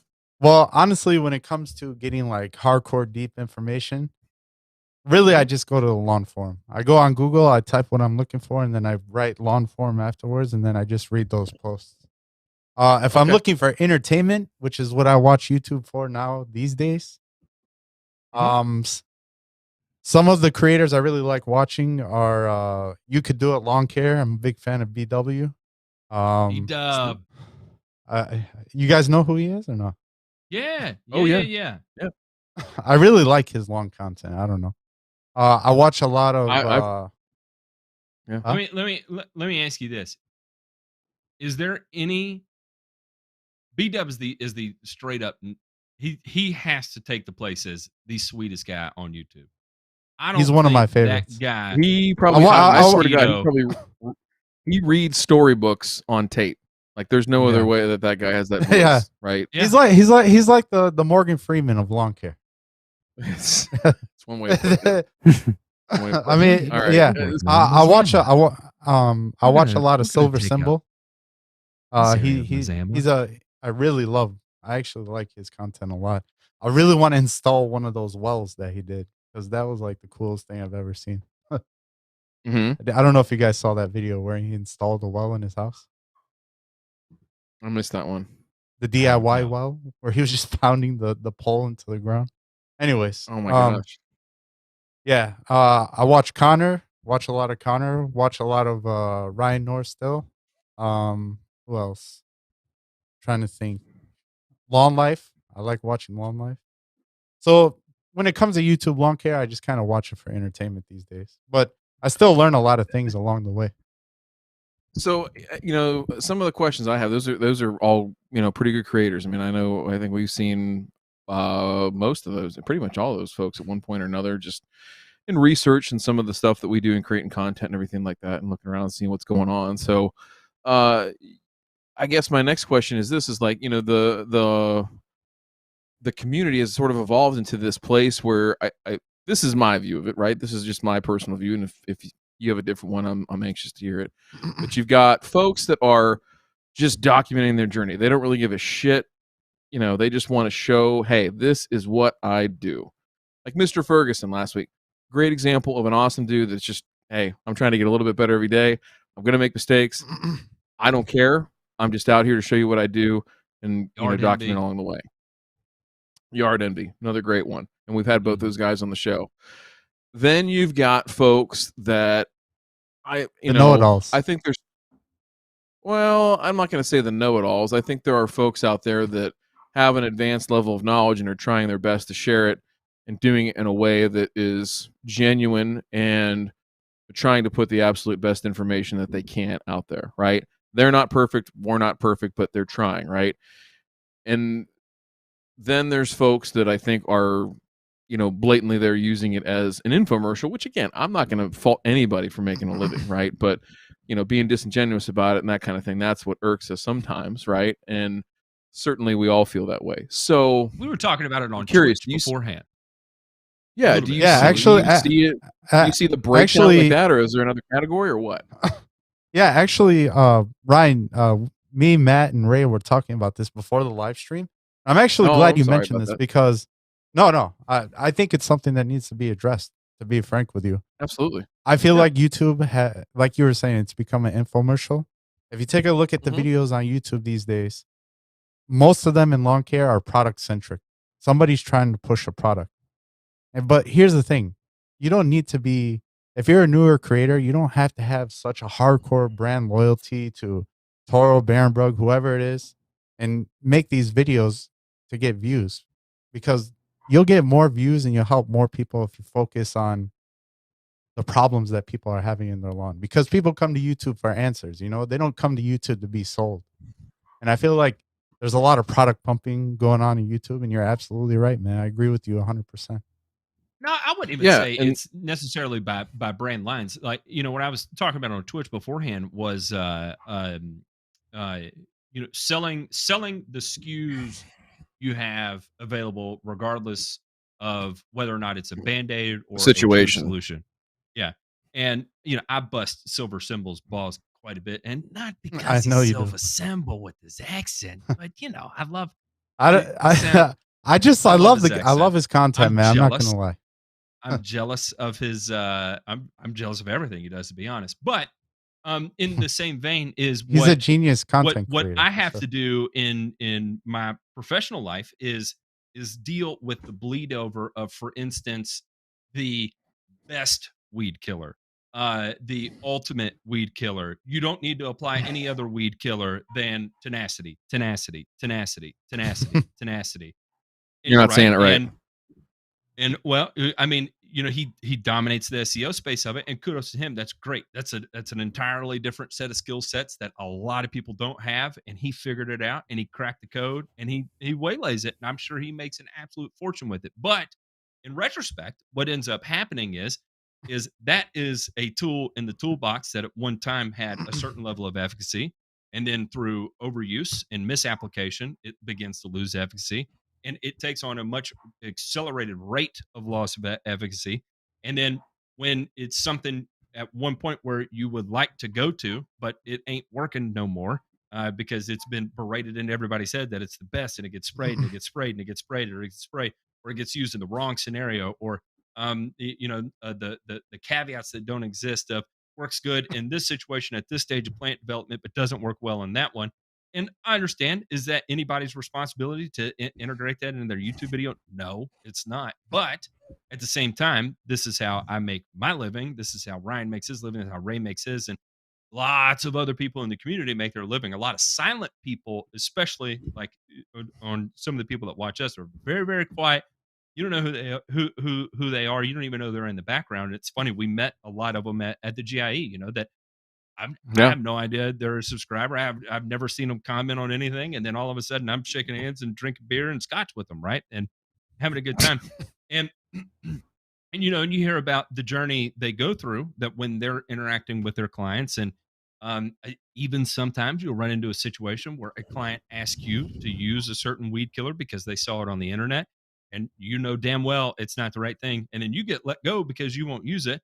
They attempt to use it themselves, and then they call you back because it didn't work, and it creates this whole cycle of just, you know, you're kind of like, golly, you know, here we go again. We got another one that we got to deal with. So it's it creates a bit of a clusterfuck, and I hate to take the approach of that. A bit of it is a self-policing, but in a lot of instances, it kind of is, because at the end of the day, this is the only thing we do to make a living. You know, I don't make 20 grand a year off YouTube making YouTube content.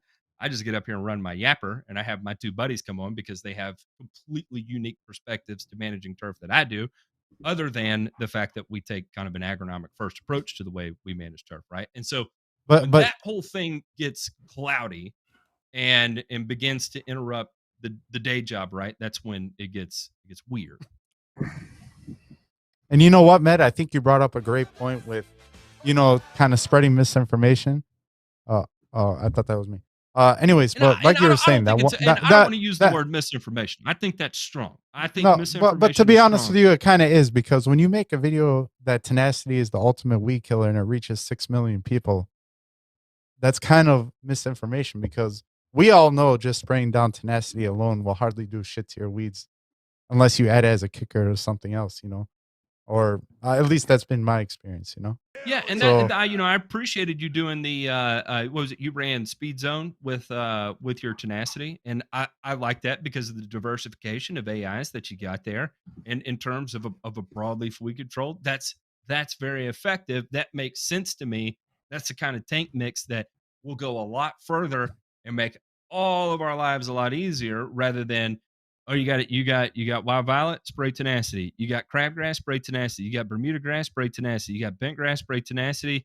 You got clover, spray tenacity. You got nutsedge, spray tenacity. And it's just, that's not reality.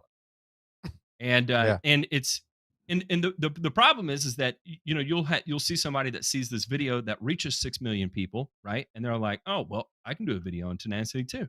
And instead of taking the time to read through the label, dissect the proper application protocols, disposal protocols, whatever the case may be, it's, they got 6 million views. Therefore, what he said in that video and that amount of B-roll, I'll replicate the same thing, so I can pick up 200,000 maybe, right? And, you know, 200,000 is going to equate to $500 or whatever on the video, and shit, baby, we're making it somewhere. You know what I mean? And so And I remember that, gets, man, back in gets like stuck in this loop. 2017, 2018, there was like a hardcore tenacity hype train going on. It was like It's everyone tenacity, and their mom was making tenacity videos. It's tenacity. It's That's right. You'll see lawn leveling get put into there. There's the algorithm jump will rotate from time to time. What was the big one this year? Was I mowed this person's lawn for free. I don't know if you saw that on the mowing side of lawn care YouTube, but that was the hot one this year. I think Brian, I can't remember his YouTube channel. A lawn juggernaut too. Yeah, he did well with it. But the guy who did the first one was his real name is Brian. He's in Kansas, and he's old head. Like he's one of the OG lawn care YouTubers back when when Furt and Squirt wasn't even really a thing. He put out that video, and I mean, it was like overnight. It was 6 million views, right? And then all of a sudden, it was bam, bam, bam, bam. Everybody had one coming out that they were doing, and you ride the algorithm. And I get it. When YouTube is a primary focus for you, and you're hustling YouTube, that sometimes you got to chase the algorithm. I get it, but at the same time, when it's done so at the expense of whatever gets in your path, that's where I get real froggy about it. And I'm not real shy to keep my mouth closed about it.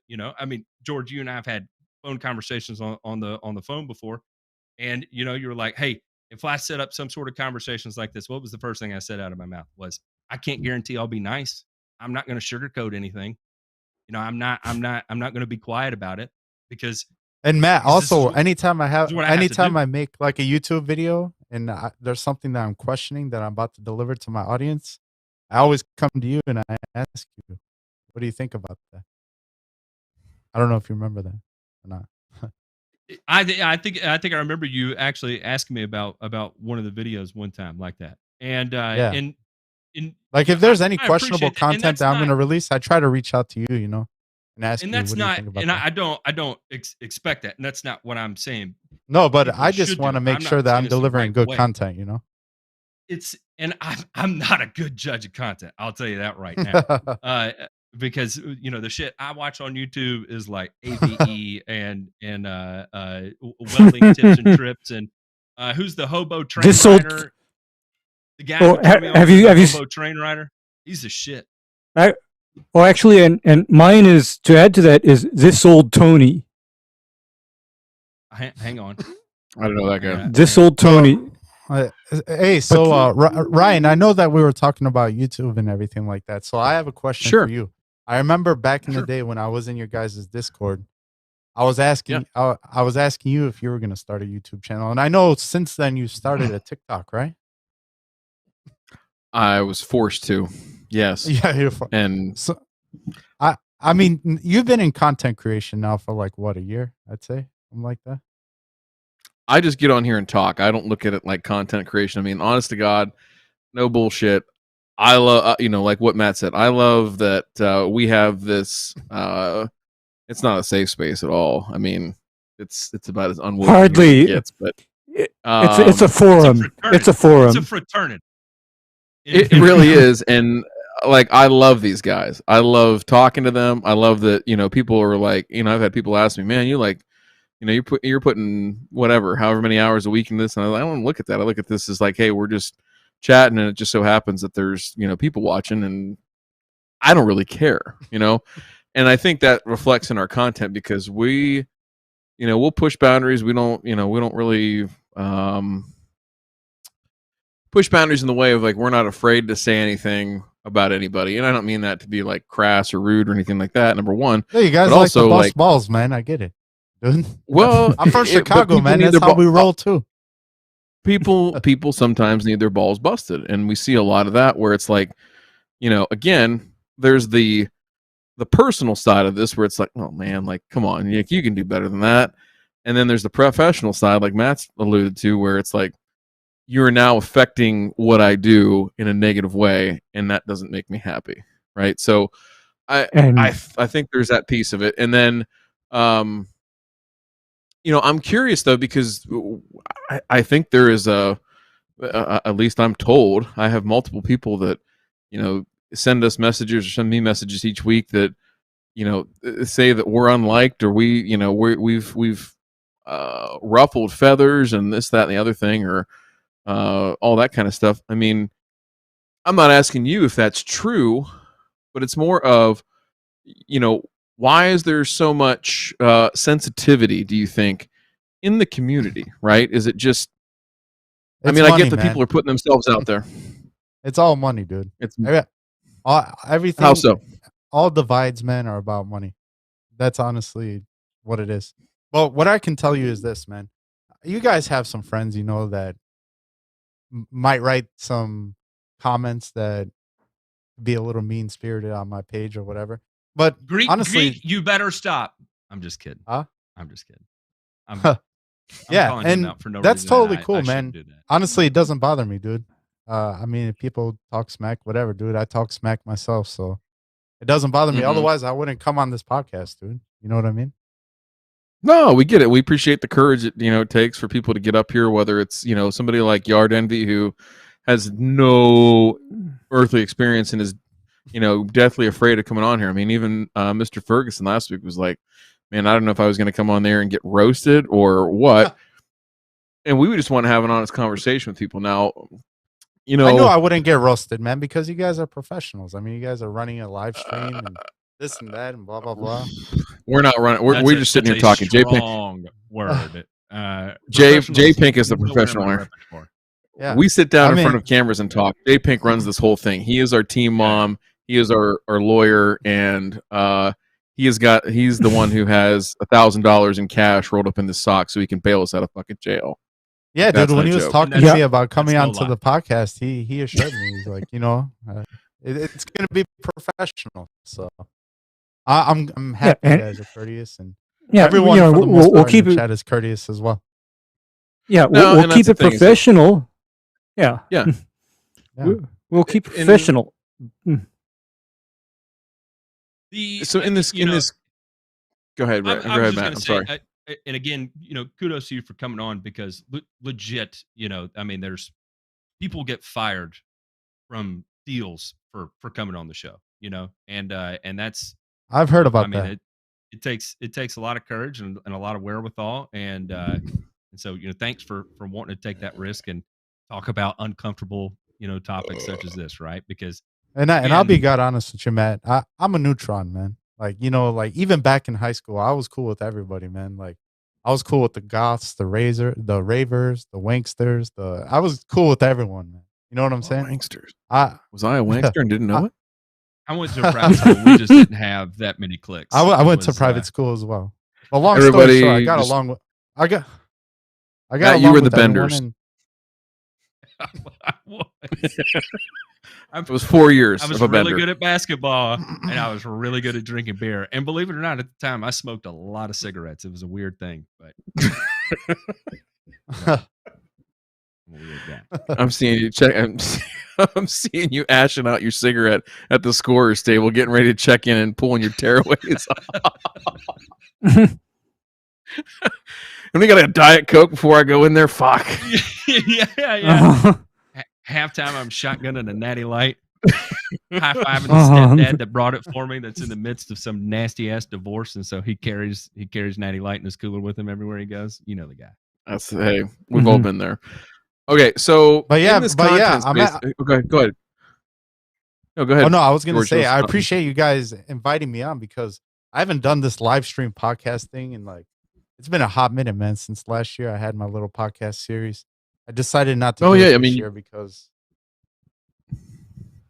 that's a big time commitment, and you got to be on. I mean, you got to be on. I mean, the whole time.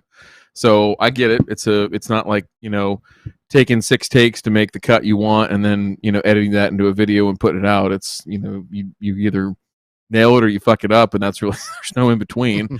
And so with this, a lot of pressure doing the live stream. You get used to it. It's fun. We all live for the pressure. We do. So on this content thing and the community thing, I hear about this community a lot, and that there's factions and there's sides and everything like that. And I will agree that there are people that are, I don't like using the word followers, but people that, are loyal listeners, loyal viewers and things like that. And sometimes maybe they overdo it, but there's some things too where they're pushing back on stuff that's real bullshit. I mean, it is real bullshit. So I'm curious of like this divide or whatever that exists that people, try to bring to light. Blow out of Does it proportion. exist? Does it exist? Well, does it exist? And why?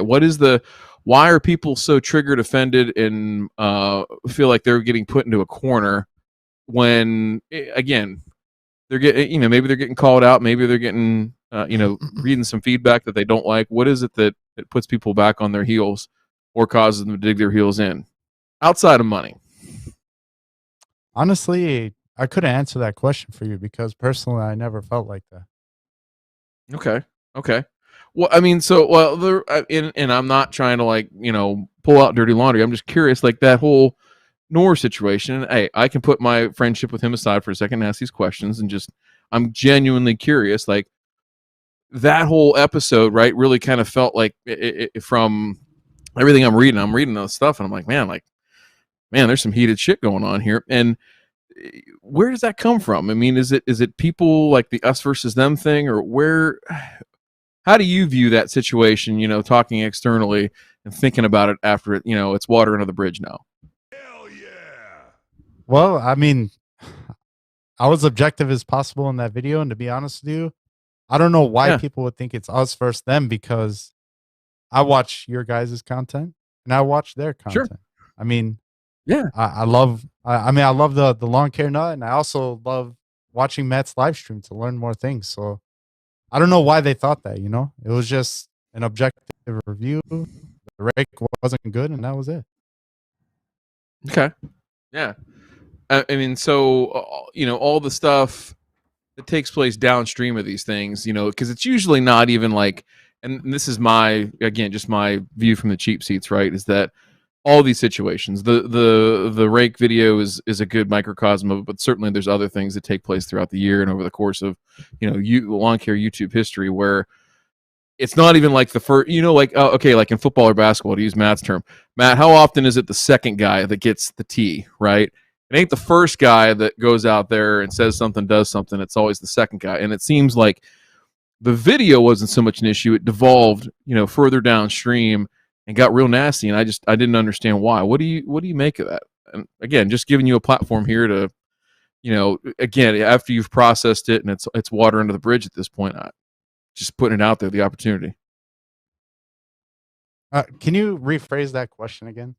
Well, just like now that it's all water under the bridge, it seems like it was more not so much the video itself, but then everything that took place in the comments and the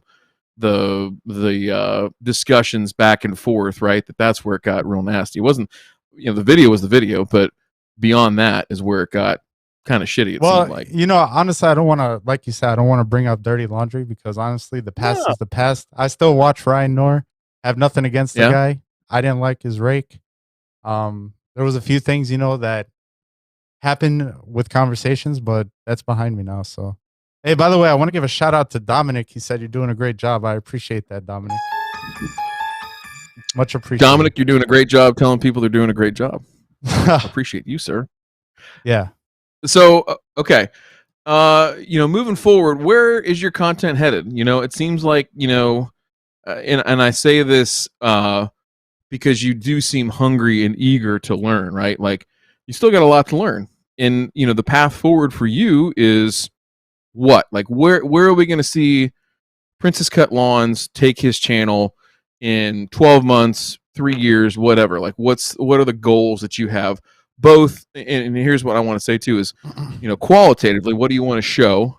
And then quantitatively, like, what are the metrics that you look at to really measure your growth? Is it, subscribers? Is it view time? Like all that kind of stuff. So let's talk about both sides of that, the qualitative side of where you want to go, and then the quantitative side.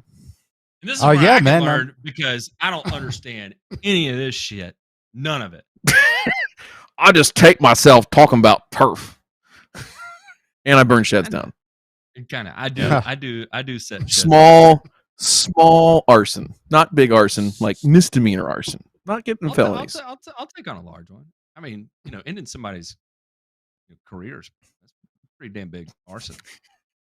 You should be the guy that works for the fire department that sets the houses on fire they use for training. That's like your fucking dream job. Me? That is Where was the guidance counselor at Brothers School? We ought to write a letter. You should sue them for emotional distress. They've ruined your life, and in this woke culture, I think you got a chance of getting some money out of them. All right, so George, I'm sorry we digressed. Please, the qualitative, quantitative side of where you're headed and what you look at to measure your personal growth and what you share, and the quantitative growth of your channel. Yeah, so I mean, we've had a lot of good growth this year. It's been a fun year, and honestly, going forward, I just plan to any issues that arise in my lawn, I plan to make content on that. I don't really plan on changing. It's been a lot of fun. I've kind of really been getting into the filmmaking side of things and trying to sharpen up my skills there. And for the future, I mean, I really don't plan on changing anything. So that's that. So what about the quantitative side? Like, do you look at subscribers? What would be the number one metric for you to feel like, hey, it was a good year, it was a good quarter, whatever? Is it what is so it? You can so here Ryan, so if you ever which I hope you do, if you ever start YouTube, you can ask any YouTuber the number. I wish I did, but go on. So I can tell you right now, the number one metric that YouTubers look at are subscribers. You ask any YouTuber here in the chat, they're probably always refreshing their YouTube Studio app, and they're trying to see how many subscribers they have. It's a good feeling because you get positive feedback from the community. You know that people like what you're doing, and overall, I mean, it gives you the confidence to keep going when you see that number going. I hear you. What and I've seen this in like Matt was talking about AVE and some of the other different wormholes, because there's a whole bunch of different wormholes you can go down, and I've got some other niche stuff that I watch. It's hey Ray, fully PG-13. All right, I just want to put that out there. All right. No, you see, I don't worry.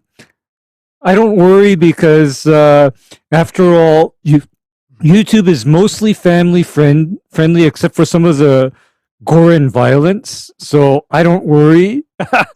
Otherwise, if you're looking for something else, that's not on YouTube anyway. So my mind is not even going there, right? Not at all. I appreciate that. I appreciate the respect. Oh, there's my cat. I see Colonel Corn mentioned SEO. That's a big thing that I've been focusing on this year. How do you incorporate that? So is it really all okay, I was going to say title, thumbnail, all that kind of stuff, and then isn't there something about how many times you mention a certain word in the video that it picks up on too? That's a lightly weighted metric, how what you say in the video, but a lot has to do with the click-through rate.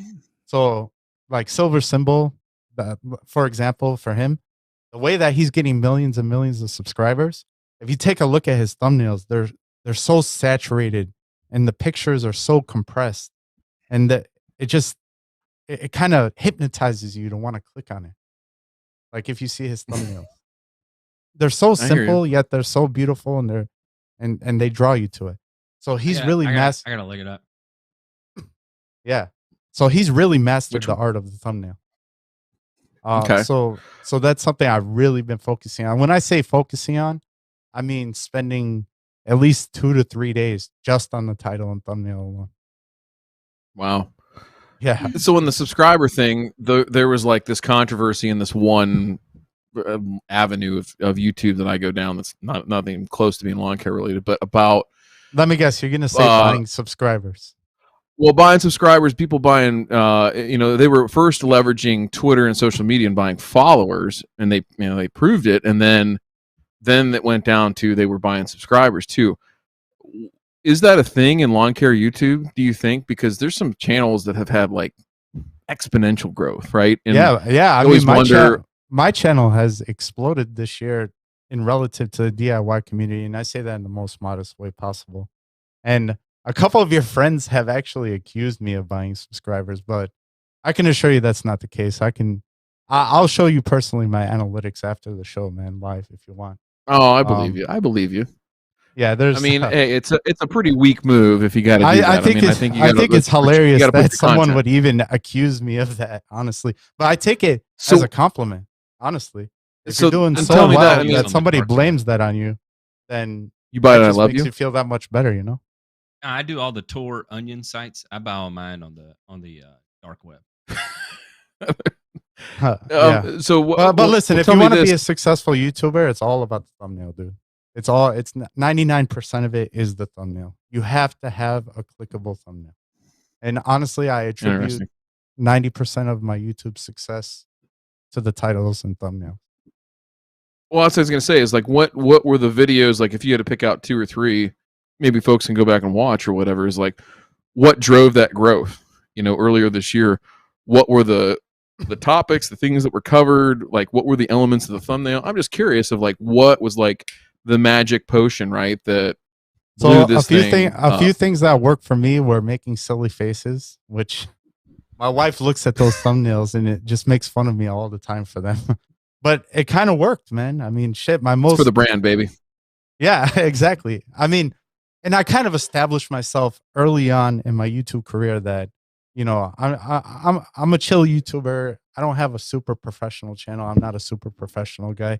So it's okay that I make those silly faces and stuff because it's on par with my brand. And it seemed to work because right there, if you stop scrolling, my 7 mistakes beginners make when leveling their lawn, that's my most viewed video till this day. And it was received really well.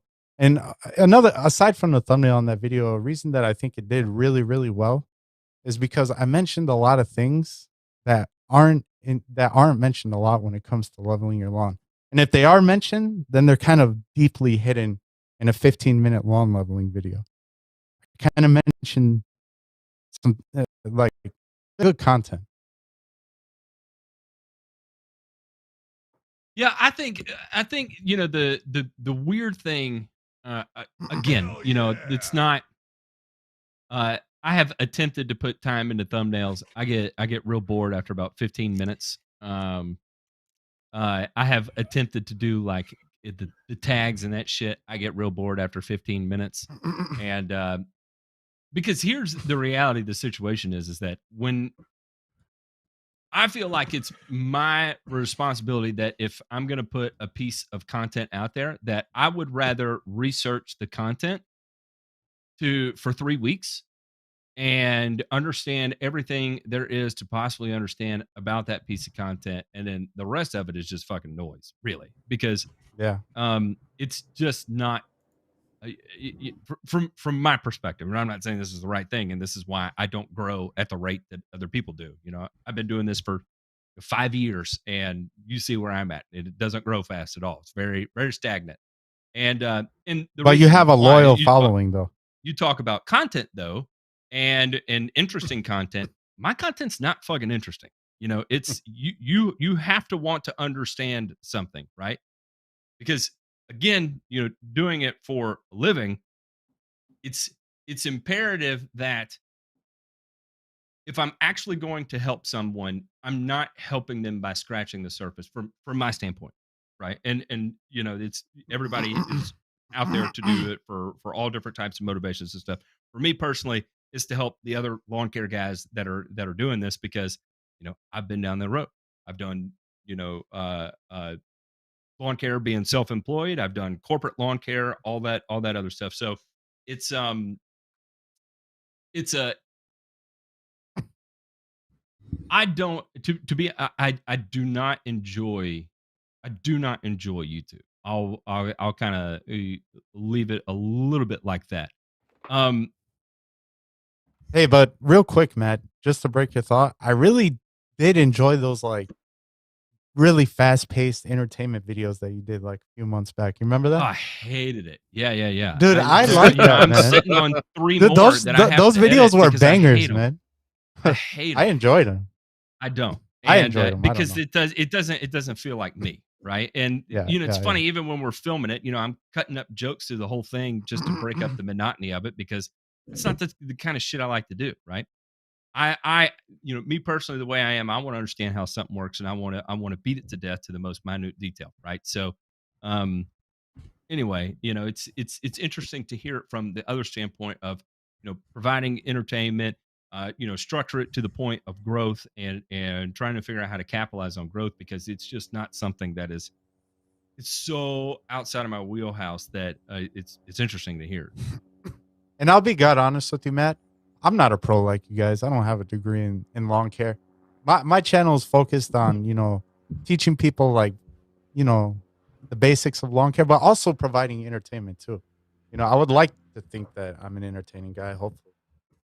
My wife probably wouldn't agree, but yeah, I focus more on the entertainment side, rather than the deep science side. And that's okay with me. I don't mind.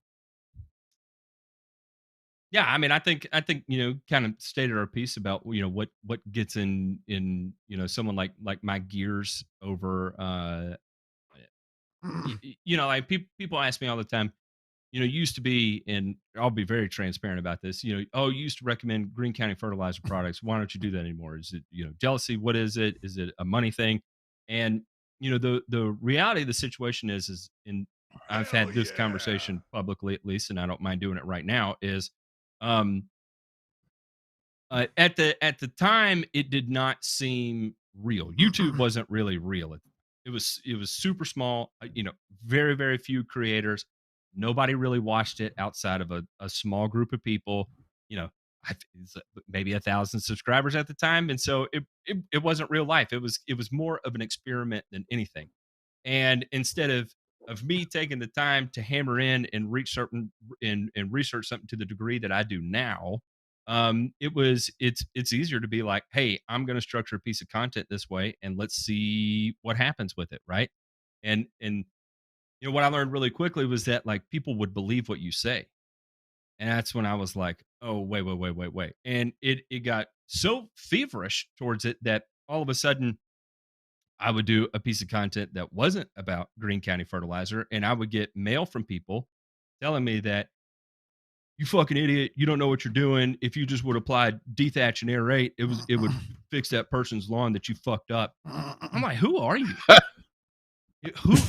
This is odd. Like, and then all of a sudden it's like, oh my God, everything I've been doing up to this point, I've played a part in creating some sort of bizarre monster, and it's like, okay, how do I pay penance from this point?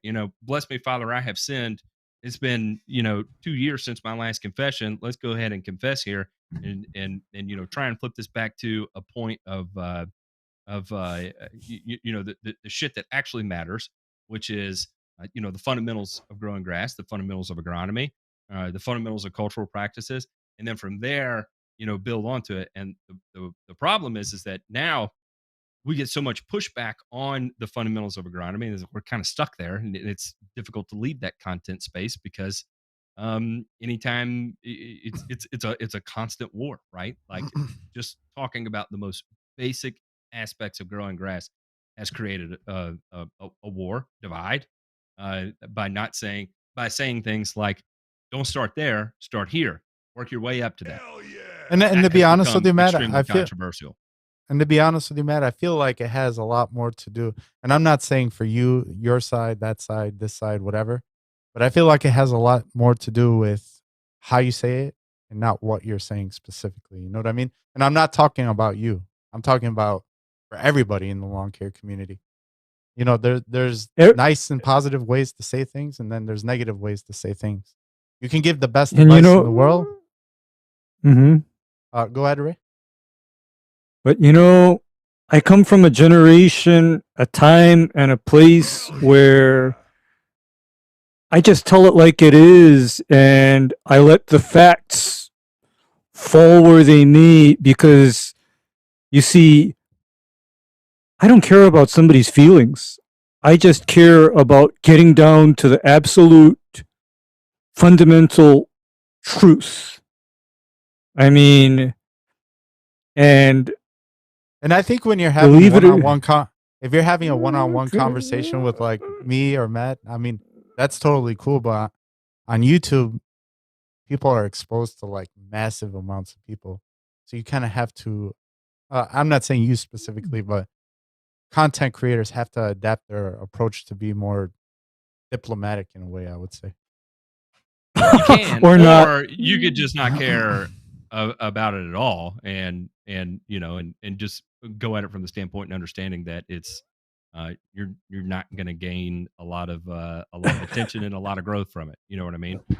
And I'm totally okay in that situation. Like, you know, I don't if I never pick up another subscriber and I lose them all tomorrow, does not. It's totally okay. That is perfectly fine.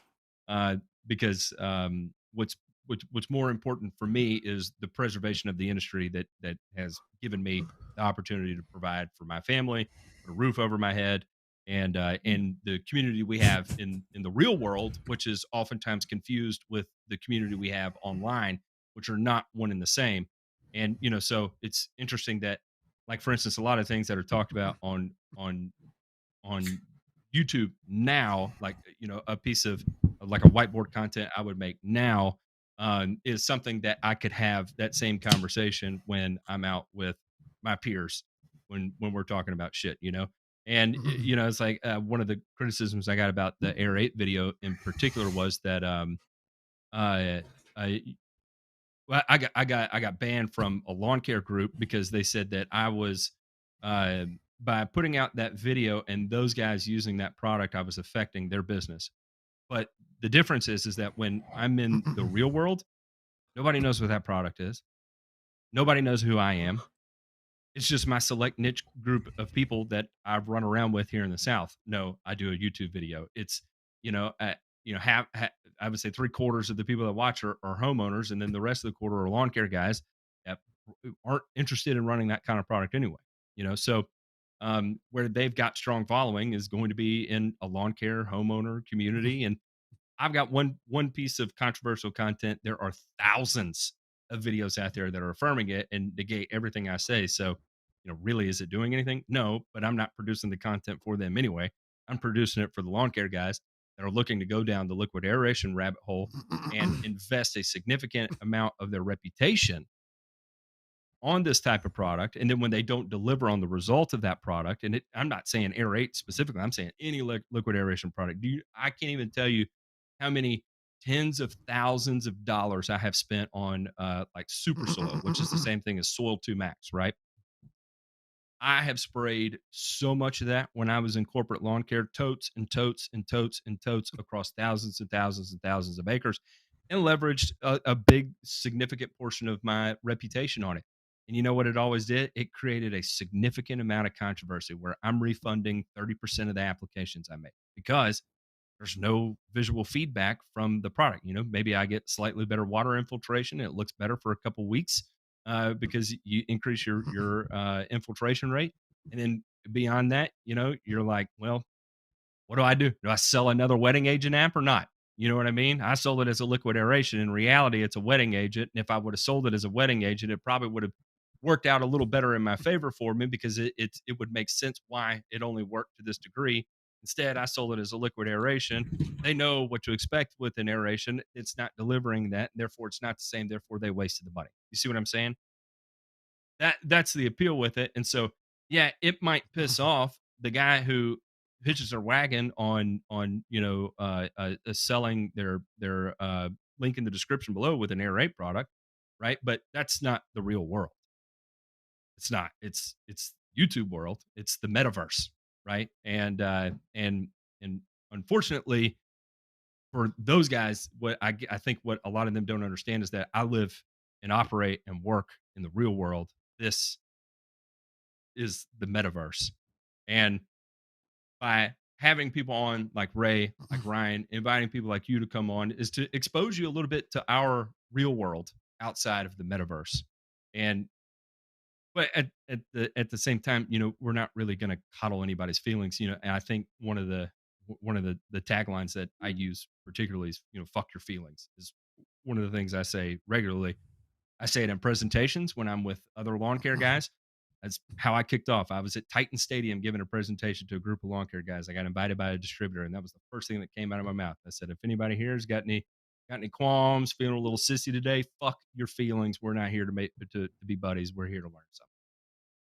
And Yep. And I don't know, maybe I I'm mean, just a there- product of my industry. I'm a product of my surrounding, the people I'm surrounded myself with, and maybe I bleed a little bit too much into the online world. But in my space, in my experience, in my education, this is how I was taught. So I view YouTube as a teaching opportunity for me. So it's how I teach as well. Right. Absolutely. I mean, that's and I have to say, Matt, I think, and I feel bad about this, is that I've become kind of a bad influence on you. In a sense, and I'm not going to completely write that off as erroneous, but Yeah, because you've just, how shall I say, uh, embarked on a crusade for the absolute truth, absolute total truth. And I don't put it in those words, but I basically live the concept of F your feelings. and I'm not as extreme as you. I'm not, and I wouldn't say I'm even in the pursuit of absolute truth. I think it's more I'm in the pursuit of evolution, and what does my industry look like in 3 years, 5 years, 6 years, 7 years when you Google lawn care right now, or you Google the lawns in America, and the first 30 articles that come up on Google are all hit pieces against why having a lawn is a negative thing. I've got some questions here, some that were submitted from you, some that were submitted from other people, and I just kind of want to blow through these as quickly as possible. One of them that you had submitted was, what are the benefits of Pilex in a cool season climate? Pilex is an HPPD inhibitor of the same class that Tenacity is. However, it's I would argue that it's more effective on certain types of weeds. So, particularly for crabgrass, it's extremely effective. For Dallas grass, which I doubt you have to deal with, it can be a good tool in the toolbox. For Bermuda grass infiltration, it's a good tool.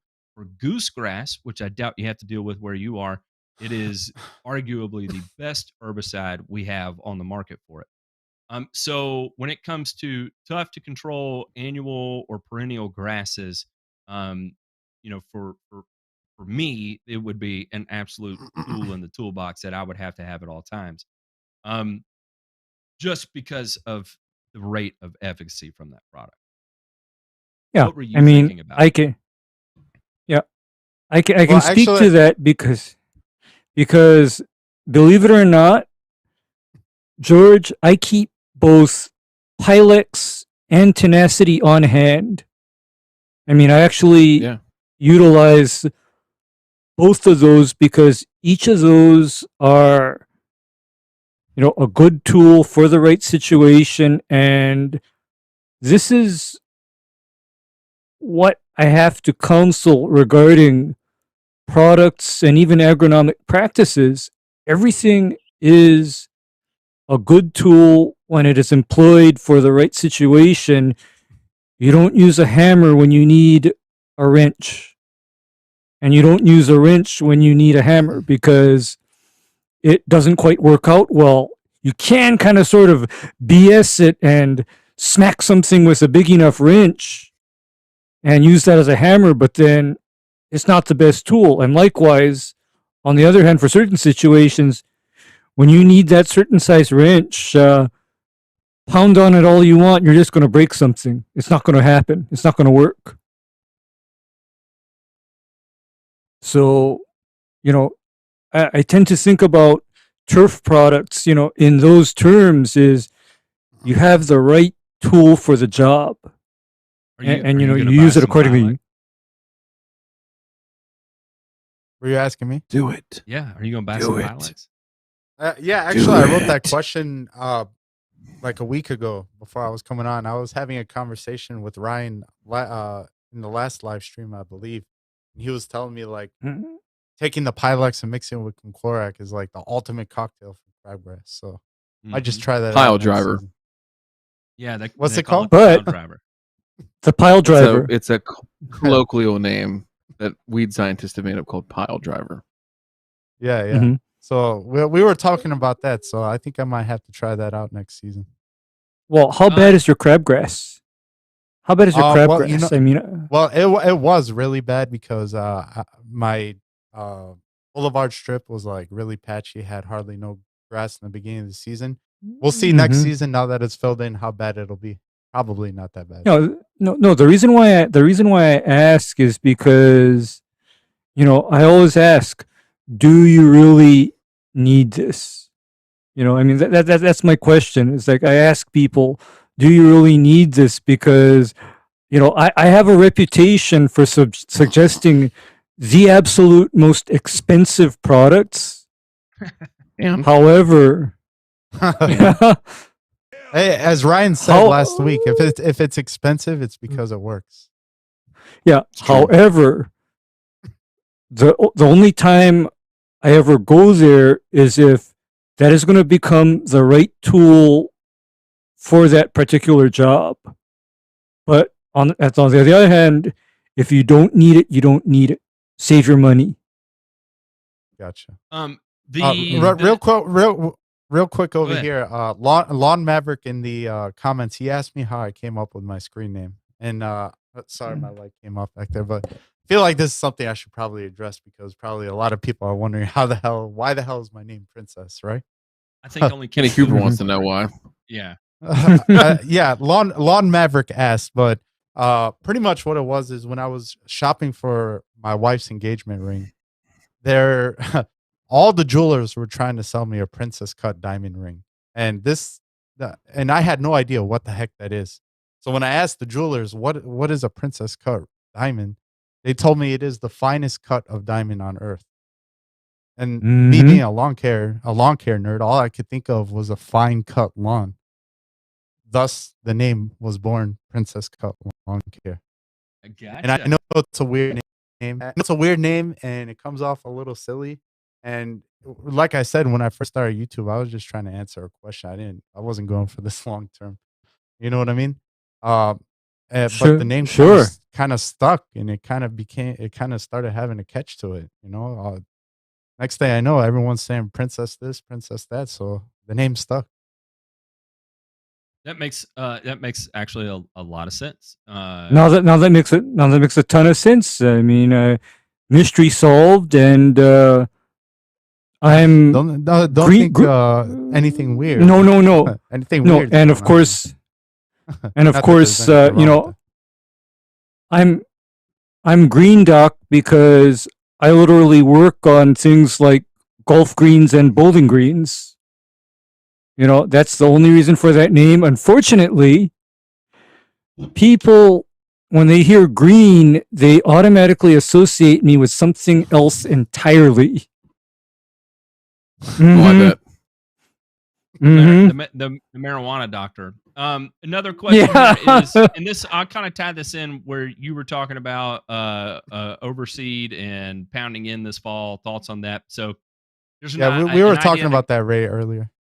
Yeah, the concept of the fall nitrogen blitz. Really, in reality, I think Ryan DeMay's general rule of thumb is 60% of your N come in the fall. If you're looking for a way to estimate your total N, one place to start would be the climate appraisal form from Pace Turf. Is a good recommendation. One thing I would take into consideration regarding any kind of summer fertilizer that you would intend on putting down would be the fact of your ENR being so damn high. Your ENR is so damn high that there ain't no need under any circumstance whatsoever to really be chooching lots of slow release fertilizer in the spring with the anticipation of it releasing for a long period of time, because you've already got that built in with your ENR of 130. So if you're looking for a total estimate, use the Pace Turf Climate Appraisal Form. With your pH being a 7.7 is AMS enough to get into the optimal range, and not necessarily AMS over like one season or 5 seasons. It would probably be longer than 5 seasons. Would it behoove you to integrate something like citric acid into your program if you're struggling with color response? Maybe it's something you want to try, see what kind of visual response you get from it. If you like it, continue with it. If not, stick with AMS. There is a high degree of probability that based on the turf type, you have now with the Kentucky Bluegrass interseeded with the fine fescue, you may be perfectly content with the color response you get from ammonium sulfate and just call it good. I might interject something. Is in speaking to that pH, I normally would suggest that if your intent is to cultivate a high quality stand of KBG, get that pH down. Get that pH down. And the reason why I'm suggesting to get that pH down is a lot of your worst turf diseases for KBG tend to occur when your soil pH is higher rather than lower. Correct. I mean, I'm just thinking in terms of going back to what I said about working on all known, factors that will either make growing grass harder or easier for me. I mean, nutrient levels are a place I look. Soil pH is a place I look because that's not the Band-Aid now. That is your actual, artery, and you address that, you stand a good chance of not having any bleeding. I just look at it in those terms. And I think that is everything you had submitted as far as question wise. Are there any questions you have come up with through the course of this that you would like to ask? The floor is yours, George. No, that's about it, man. But I mean, if I do have any questions, I know how to reach you. So trust me, I won't hesitate to reach out. Yeah, reach out again. We do this for a living, and we enjoy what we do for a living. Otherwise, we wouldn't be up here, jerking ourselves off in front of the camera like we do. Gesundheit. No, you stop it, Demay. Thank you. You stop it. Gosh, Demay, you said jacking off, and I came for my nose. you got the itch, didn't you? You got the internal itch. did. I know. He's got to what's step going on. away for a few minutes. Something when had you to look at the ejaculate, and it was sunshine, my when you nose. sneeze, Excuse me? sneeze when you look at the sun. No. Y'all don't have that? I do. I don't know what Kids that have it is. too. Yeah, my wife does. I don't have. Sounds like some. I don't have. It's a genetic thing. It's a legit genetic thing that the sun makes you sneeze when you look at it. After you've been inside and you go outside and you look at the sun, it'll make you sneeze. I don't know. I saw it on YouTube. Ryan, we're so gonna I have know to it's- talk I know more it's about true. your future YouTube career, man. I don't need the future YouTube career. I just need to do my job, serve my clients, and keep my head down. Well, if Talk you with ever got these- any questions, feel free to reach out, man. I think I'm going to start the first turf OnlyFans, and Ray will be one of my. I'm going to get Ray with his Greensmore on a black leather couch and just see what happens. Just don't step on Real O's dad's toes, like literally his toes. No. I my feet. Dude, the aren't only as thing I good know looking about as Real his. Low Dad's toes is they're always black, man, or they used to be always black from RGS. No, Yeah. they they're highly Used to show sought off his after black toes all in the the time. in the OnlyFans community.